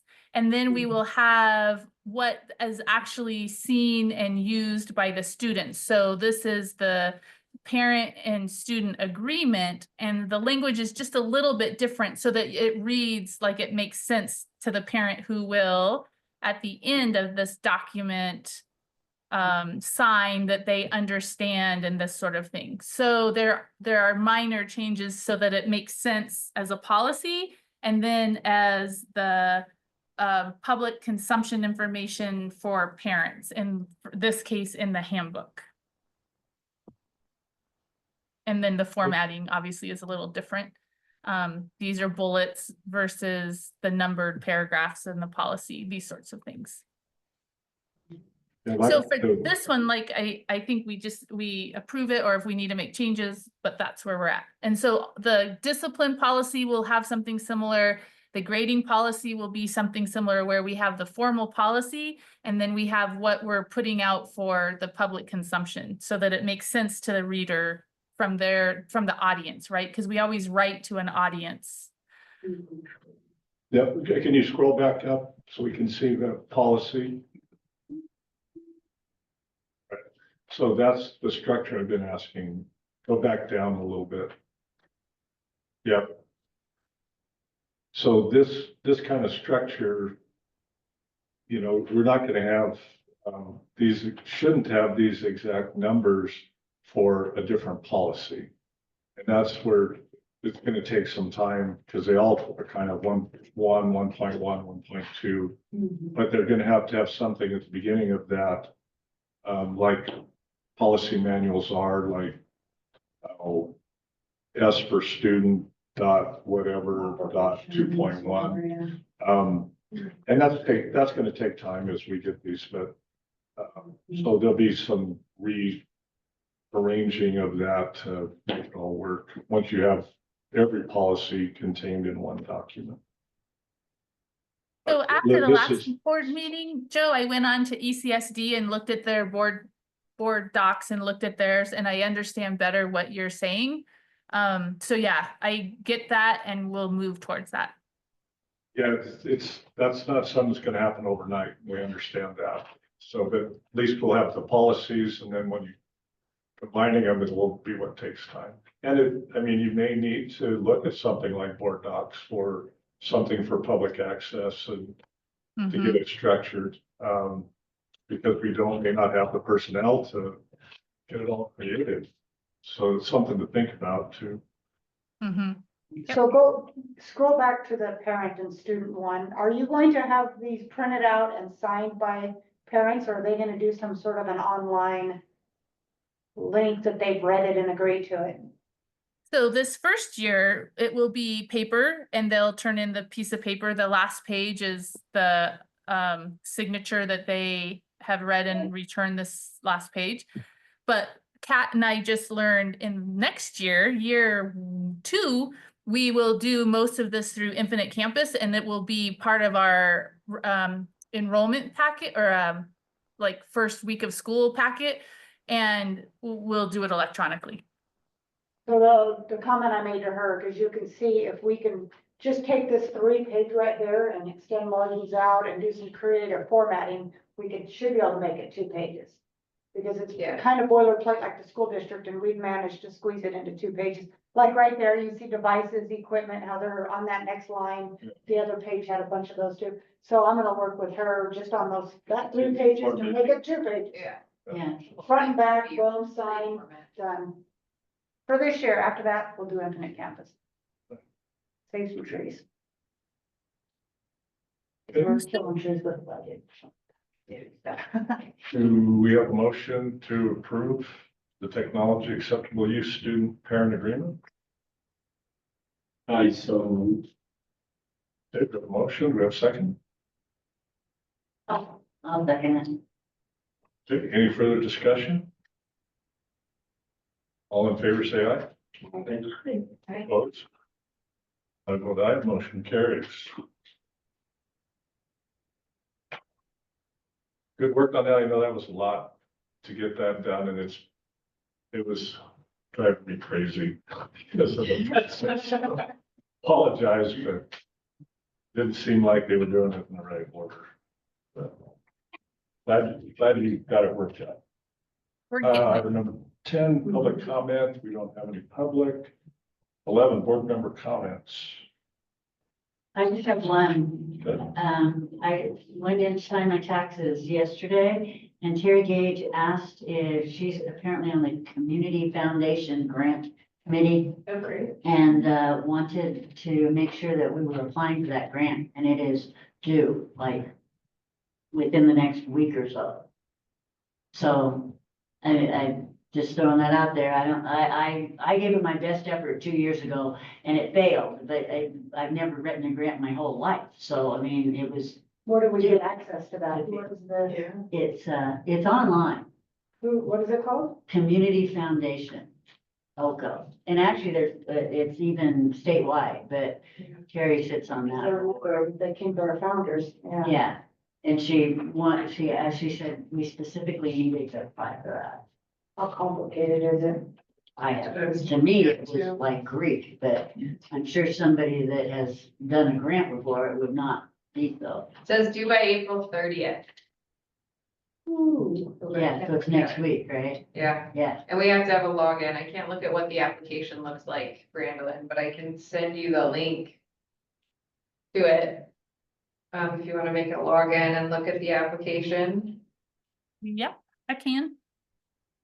Request for proposals? Does somebody want to Is help it for her like with that? anything or is it for something specific? Are there any guidelines, obvious guidelines? No, apparently, Brindlin, and Terry said this year would fit into our school, but each year they have a specific topic, I guess, that they approve grants for. But, so I can't help you any more than that, but, she just said that we should apply, so I'm just passing that along. Okay, we'll get some information and see if we can pull something together in 2 weeks. Yeah, it's worth doing, because I remember they said it was a substantial amount, and they haven't had a lot of northeast Nevada, but there's a whole section of the foundation that's supposed to be represented. Okay, so just on grants, be careful about what you ask. And consider all the things that the grants are requiring, because some of them, you need full-time personnel to report. And there's so many things that go along with it that, you know, it's worth it before, you make the effort, to do that. And what are you know, what are we gonna have to do for that grant, I guess? Yeah. So.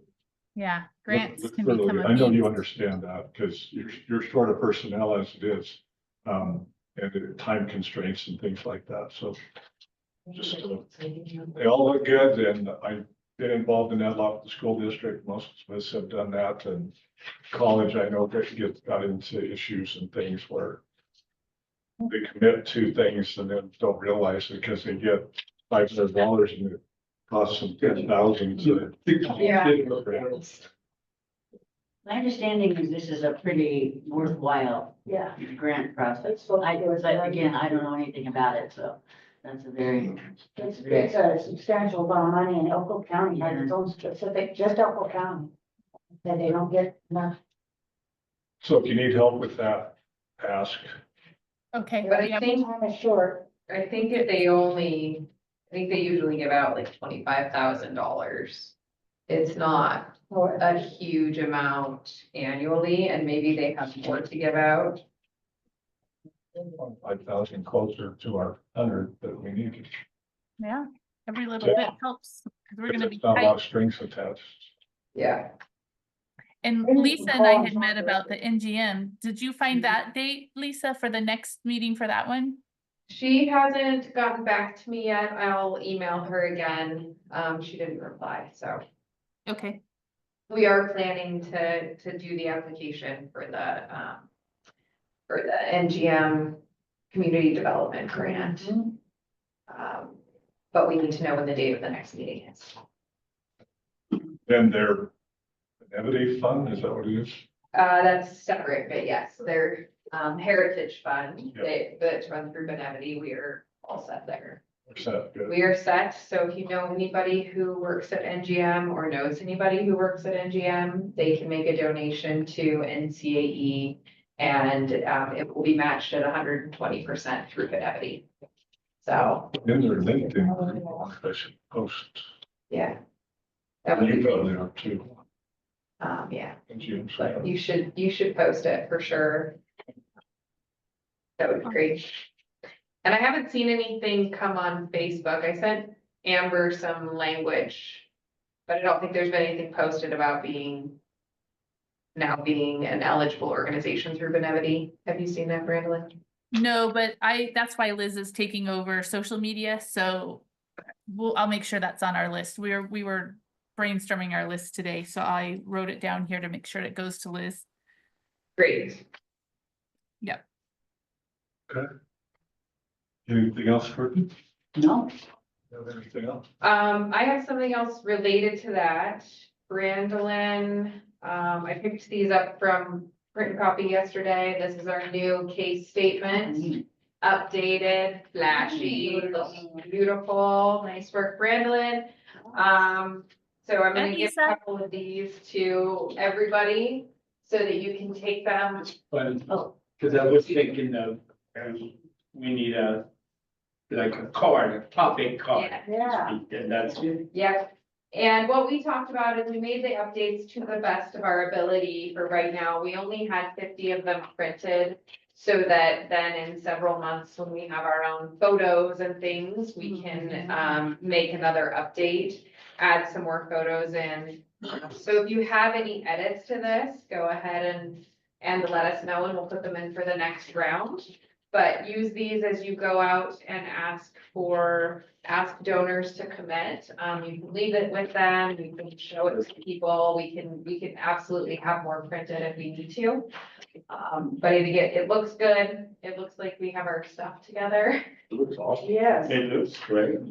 And this is a great way to be able to share that ask. We talk a little bit about the school and the education, and then we talk about the different things that people can sponsor. And on that investing in our future page, you can see the table that's reflective of the pledge sheet that we also updated, where we have these named opportunities for people to make various donations. We're dreaming big. And kind of give them an idea of how much money we're hoping to raise, so. And I guess along that line, Lisa and I both have something to share as far as our board's participation in trying to get this $100,000 funding by July 1st. And we've been extremely disappointed that I have not heard from anyone except from Lisa and from Kim about, and Joe, you sent me a list, but I haven't seen any money pledged. And so, I mean, but I mean, these, when Rusty came and gave us the presentation, I know you weren't there, Joe, but this is the kind, that's just what Fernando just alluded to. You take this and your pledge sheet and you go talk to donors. And you give them this and you say, this is our school. We need these pledge. We need $100,000 by July 1st because the state is not kicking any money in. So, I mean, if you need, like Joe, you gave me a whole list of people, but if you want me to go talk to some of those people that are on that list, I will. But if anybody needs, but if they need, if you need other donors that you would like an example of, I've got a whole list of people there. But I mean, everybody's got to participate in this. I mean, we just have to find these donors. I mean, we need this money by July. And it's not a one-man show. It just isn't. And that should be part of our retreat, how to close the gift, because anybody can ask, but closing the gift is different. Well, yeah. It is a whole different perspective. I could walk, let's say, to Western Nevada Supply and ask them to give us a donation for $100,000, but I am not closing the gift because I might not be the right person. The right person has to have specific trades to establish that connection with a person. I remember when a person in Elko gave us X amount of dollars and it took almost 5 years to give a significant gift other than the tickets that they bought for the one maker's gift. And where, for it is closing the gift requires extreme caution, because if I call Western Nevada Supply right now, they know my meeting for them is to ask him for money. And they come prepared not to close the gift. So anybody can ask, but closing is a different game. And I think that's exactly the point. So like you said, maybe that's part of our retreat and you give that class. but, or I whoever, would but rent somebody from. I mean, yeah, I mean, I don't, it's just that, I mean, the realities are that, I mean, we're on this board, it's our obligation, we gotta find this money. I don't know how to do it, but we've gotta figure out some way to get it done. Sure. And so, you know, I don't know, you know, I'm not good at it either. But somehow we have to figure it out. Yeah, I mean, it boils to us, we have to. Yeah, that's exactly right. We have to do it. And these are the tools that we need for a lot of information. I remember when we made talk cards that every board member carry in the pocket, and we got the elevator. Mhm. You know, so I go to Reno and I go blah, blah, blah, blah, blah, blah, in a conference, and I come back with a check for $20,000. You know, but are we at that level yet? That is, the problem is not getting the money, it's what I'm going to get as a donor in exchange for my gift. Because I want something, even if it is recognition, but I want that. Very few people choose not to have the recognition. That's why the club has a name in front. You know, Think about that. That's, okay, I'm a luminary, what does that mean? So I'm gonna go on record as, I'm on this board, I'm obviously traveling from another community. I'm not very connected to this community. I'm not looking for excuses, but I have an expertise. I have 30 years in education, over 20 as a school administrator and district person, and I offer a ton of support for that whole world. I have never been good or I didn't even ever do fundraisers in school. If they, as a parent, when they would say, you gotta sell these tickets, I'd say, how many? And I'd write a check and, you know, here's the tickets. So I have an expertise and I have a willingness to be on this board, even though it is kind of challenging at times. I am not good at fundraising. I'm gonna hit them with two brothers, because they have a little bit of cash, and they live in Elko. Although all their kids are grown, they're gonna start having grandbabies down the road. And that's, this is not my wheelhouse. I would actually blow the deal, I think, because I'm not a fireball. I mean, I'm a pit bull with lipstick, but you're a pit bull with lipstick with a wallet out saying, show me the money. That's really not my strength. I have a ton of strengths. This is not one of them. So I'm gonna hit up a few people, but I really don't even feel comfortable asking for money. So I think people would sense that hesitancy. I don't want to sound like I'm not willing to do it. I just think I would screw it up, to be honest with you. No, I appreciate trying, because I'm the same way. Yeah, it's not my I'm wheelhouse, horrible at it and I don't like to do it. but I'll do everything else. I'll help you with every policy under the sun. But I think to that point, you do have a couple of connections and people you're willing to talk to, and that's what we need from this. Yeah, board. it's It's just not go to the two huge. people, and if you can get $5,000 from your two people, then We hit 'em up. fantastic. Yeah, I mean, I don't Immediate think, yeah, I mean, I don't know, I mean, like Fernando's done fundraising at a whole different level. Yes. I mean, you know, like, asking for $20,000 or whatever Yeah. is difficult unless you have that kind of a connection, right? So I absolutely understand too. I'm just saying that it's our obligation to try, I'll try. you know, that's all. I mean, however we can do it is, yeah, I mean. And take these, and if you need. And more, this does, you know, and these kind of things will help you. Yes. I mean, they'll help all of us. this Because, is what we need. yeah, because then you can give somebody something and say, hey, this is about our school, little, you know, then you stick like, and I am paraphrasing Rusty here. Yeah. Fernando is, you stick the little pledge thing in there and you know, I'm not Rusty. Rusty's advice was, you don't leave without that pledge. for me. The So- thing is that is the right thing. You don't leave unless you close the year. Yeah. But to get to that point is a whole different story. Yeah, and I think that you're exactly right. You have to find the people you're comfortable with and try to, you know, try to do that. But it doesn't matter. I mean, we don't, you know, you don't have to go and ask for $20,000. Yeah. You can go ask for 1,000 or, you know, whatever you can do. Yeah, anything. Let's put that as a training, and will you find, Somebody has. We have to go and do it for us. so that'll be one of our training topics. Well, actually, you just ask Rusty again. I mean, he's pretty damn good at it. He can role model it, Yeah, practice it up. don't you think, Fernando? Well, I think he might not be willing to give all the secrets. He was a little hesitant on that. He did pretty well though when he Yeah, he did it for us did, last time. Yeah, oh, otherwise he will be great, you know, it's He doesn't have to give all the secrets, but he's pretty, Some people are very gifted at asking for money. The other thing for just this particular moment in time and this particular ask of the board is that we are at a very specific moment where we're saying we are trying to raise $100,000 because we are about to launch. This is gonna get us launched Yeah.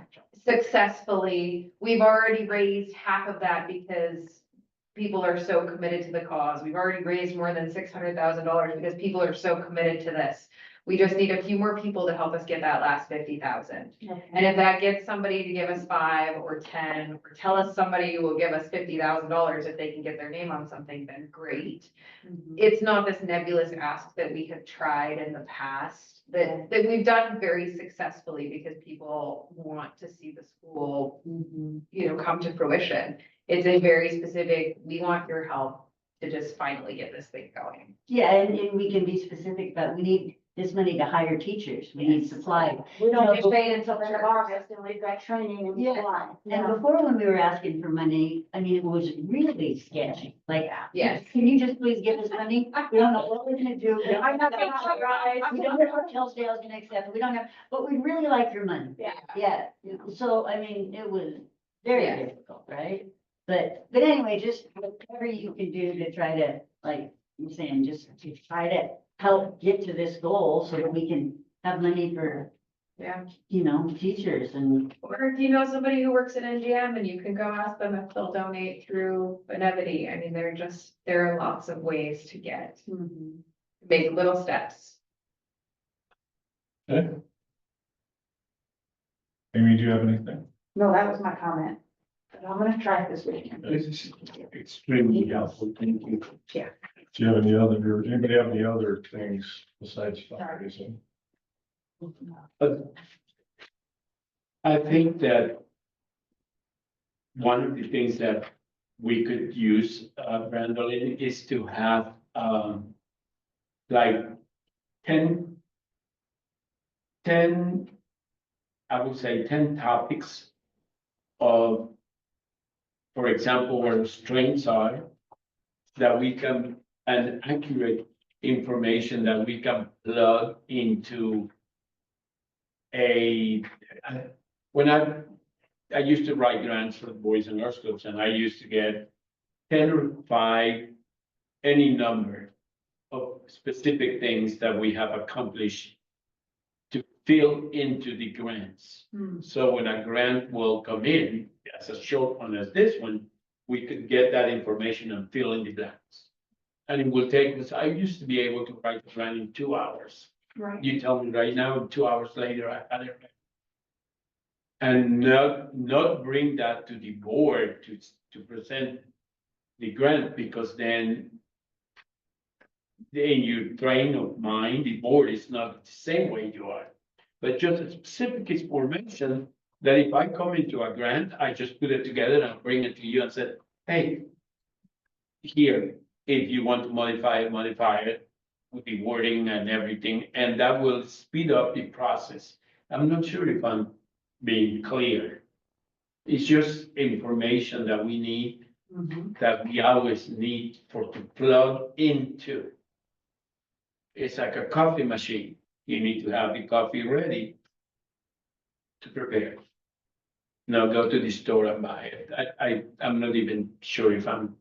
No, you are, and we're kind of fortunate because our application for our charter Has all of that. has it, so I think that's what we've done kind of so far is That being is- able to pull that, that's kind of where some of this comes Great from. information. Yep, and so I think we're pretty good there, but I see she's taking notes, so I think, that's a good point, so. I also wanted to tell you, that our job is to support you. You let us know specifically what you need, and our job is to go and beat the streets to get it to you. That's what the board is for.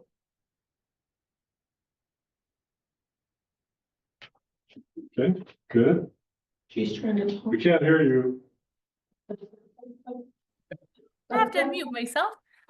Yes, thank you, Fernando. Thank you for that. And I hear what you're saying. I know at Nevada Outdoor School, we had a document that was like you're saying, we would just go and pull language from that met the needs of whatever the grant was, and then we would fill in the details. So we can certainly start working on that as we have these opportunities arise. And then likewise, also, as we are standing up, I think our needs are becoming more and more clear. So we can really, I can ask you guys for more specifics too. And I appreciate everyone's been so helpful. Like when I ask individuals for particular where I know your expertises are, everybody's been so responsive. So personally, I'm feeling very supported, and like I think we're in a great place. It's just we know we need to get some money in the bank just in case the state doesn't come through. Unexpected. Okay. And we need to get people to buy the art for the hallways. Keep sharing that. So I had a person reach out to me that wants to donate art. And there's two, she does pencil work. I have a couple of, do you know Rhonda Morphin? Yeah. She worked for the city or something, but she does pencil artwork of mostly horses. But she has this one. I mean, these are pencil drawings Oh, yeah.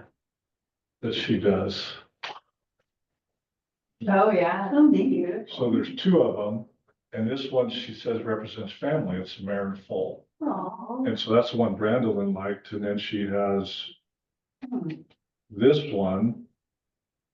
I can't believe people are that talented Wow, to amazing. draw that Yeah. with pencil. Pencil, And she said we could have them both. Did you say yes immediately? So she just needs to know when and where to, she could drop it off or whatever. She can drop it off. Kat's there tomorrow, and Kat, are you working tomorrow and Friday mornings, 8 to Yes. noon? Yes. And Mornings, then I'll be early. back in the building Monday. So whenever she wants to drop by, I'd love to meet her. I tried to talk her into being an art teacher, but she says she didn't really know how she does it, so she wouldn't feel like she Yeah. Good could instruction. explain it to kids. But she's a wonderful person and believes in our cause, and so Right. these are very valuable. Wow. Wow. Are very valuable. Fantastic. All right, so did you have anything? No. No, I have, or is it Outlook still not functioning? Because mine's always blocked. Yeah, me too. We're getting there. So there was an issue months ago. We applied for the education account. Something happened inside of Microsoft. I now have an IT support person who's helping me solve this mystery. I don't know, we're being bounced around. I think we're close. It's been a frustrating beyond frustrating where we are with this, but I hope we're solving it. It will Okay, happen. so I didn't look, but on our website, under our board members' email addresses, do they have that address or like my Gmail? We Ours put even on- the ones that we use. We originally had the ncae.org, but we put them back to your personal ones or the ones that you use with this until we get the Microsoft issue squared away. Okay, good. And then I was at a Gymkhana this weekend and I had quite a few people ask me about the school and things, and they would like to attend, but they wonder about transportation. And I reached out to Lori Lynch a while back because they have the buses in Spring Creek to see, I think I talked about this before, to see if they could, some of our kids, if they could drop them off. She was gonna look into it, and I reached out to her again just a couple of days ago, and I haven't heard anything back. Have you heard anything from them about potentially putting a couple of kids on a bus? I have not heard anything, but I think it's a brilliant idea. Yeah, I hope that she was gonna check with her board or whatever, insurance or something, you know, to see if what we needed to do, but I'll call her and see if I can find out more about that. But I think there's quite a bit of interest out there. Wish I'd had this flyer to hand to them when I was out there. That would have been perfect. Because there was a few of them. Now you have it. Now you have it. Yep. I also have on that same note, similar but a little bit tied together. We're setting up a meeting with Boys and Girls Club, I think next week, to try to talk about before and after care and transportation between the club, because that's been a question of a lot of parents as they're bringing enrollment paper. So I think that all kind of ties together with getting kids here or to the school. Definitely. And we didn't see numbers. Oh, yeah. Our enrollment look like. Oh, Kat can answer. Kat, what did when we talked on Wednesday was 11? Has that changed? 11 fully enrolled? 11, 11 that I'm waiting for more information from, and then we've received 6 more Did packages. Tadeo's mom got contact? Do you know?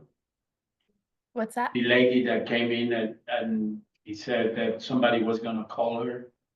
I think so. I think she's been contacted as far as I know. Oh, okay. Mhm. Thank you. So as far as June 1st, we have to have 100 fully enrolled. What are you guys feeling? And we have about 25 Fully enrolled? we have the packets returned. I'm looking for a little more pieces of information that we're missing. However, Amber and I are working on an email that we're sending out Monday, I believe, to everyone to remind them to, ones that have received the packets but haven't returned anything, to kind of remind them that we need this information. I will reach to parents. Yeah, because we're getting close now. We don't have our June 1st, it doesn't open. Yeah, because application and working- enrollment are two different things. So the Amber and Kat, we talked about setting dates and starting to communicate dates to parents that if you like, for instance, by Friday, the 25th, if you had received the first round phone call, but we've had no communication, then we're releasing that seat to the next child. So we're actively, like Amy, to address your concern, like we were gentle this first 2 weeks while we're trying to figure our own system out. But now Kat and Amber have done really well at getting a system. And so now we can start pushing parents, and I believe we have like for kinder, we've had additional applications coming in. So we have a wait list. So we're going to start pushing to meet that deadline. Okay, so we have a wait list on people that have said they were interested, but as far as formally bringing in the packet and saying I'm in, we only have around 25. Yes. So yeah, I would get more aggressive and say, hey, we have a wait list, so, Yep. commit and that should get people moving. Yes. Well, and the other thing is a lot of them are waiting for EIAA. So EIAA will be finished with their lottery by the end of April. So we have a lot of parents who are waiting. If they don't get into EIAA, they're coming to our school. So we have till June, we have plenty of time, and we're definitely communicating, and we have a pulse on what's happening over at EIAA and that sort of thing. And theirs is the 25th, you said, their deadline? April 25th? By the end of the month. They told us by the end of the month, they'll have alerted all their families. They Okay, didn't give us a specific day. okay. Oh, anxious on that one. I know, that's just a nerve wracking, because that number was not negotiable. It was 100. Yes. Hey, anybody else have comments? No, and we don't have any, Anybody else? okay, the next board meeting will be Wednesday, May 7th. Is that the correct? right number? That doesn't sound right. The 21st we have one, but then you said something about another one on the 7th, and I'm not able to make that 7th meeting. I didn't know about that one. Isn't it just the first, are we still at the first and third Wednesdays of the month? We're doing it once a month. Yeah, we moved to once a month to the third, but for May, we've added the first back in. Okay. I didn't know about that. So I maybe didn't have know the that. 7th and the 21st. Yes, and I just threw 21st out the is just the 7th. budget. So basically for May, we need to have two because we need to move these policies along and then we have to have that budget meeting. So we need to keep moving forward. So if the 7th, I mean, I'm open to whatever, 14th, whatever you guys, the 21st for sure, because we know that's the budget that will be our public budget hearing. But we need another one to go over the policies. We can just have one long one on the 21st, I don't mind. Or no. 'cause the Well, budget doesn't the budget take long. hearing is gonna be brief because I doubt we're gonna have a public. to- yeah. But we should also leave it as just that, right? Just for the I don't hearing. think we're limited to that. What?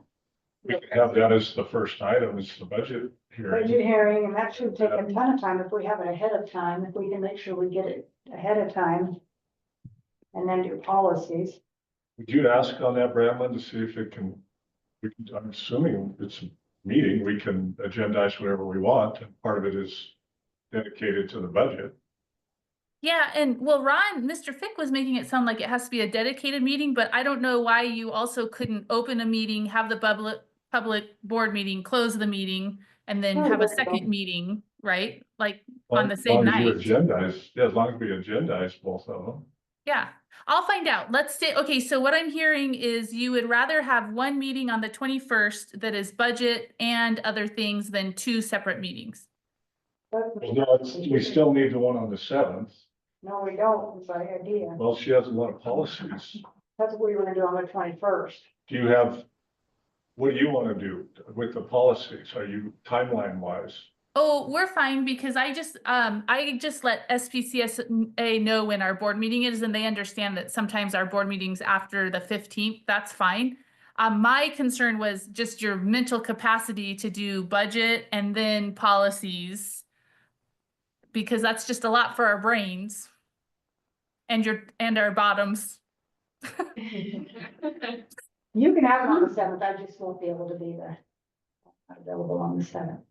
Okay, well, let's keep the 7th. Okay, And then if we have items that we don't get through, then we'll then see if we need to add those to the 21st. okay, Or fits your timeline.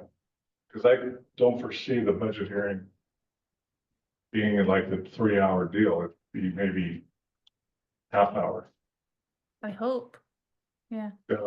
And I do think it's important. I mean, we voted as a board to have these meetings on the first and the third Wednesdays. And I mean, if we wanna, I think we need to keep that in place for people's schedules. I mean, But we changed it and I went in and wrote every single one of the ones down on the amended. but if we're really gonna do it list, but I'm just saying that we scheduled it a Wednesday at 3, so whether it's just the third Wednesday of the month, that's fine. But I mean, I just think we need to stick to those guidelines because, you know, people need to plan ahead. Yeah.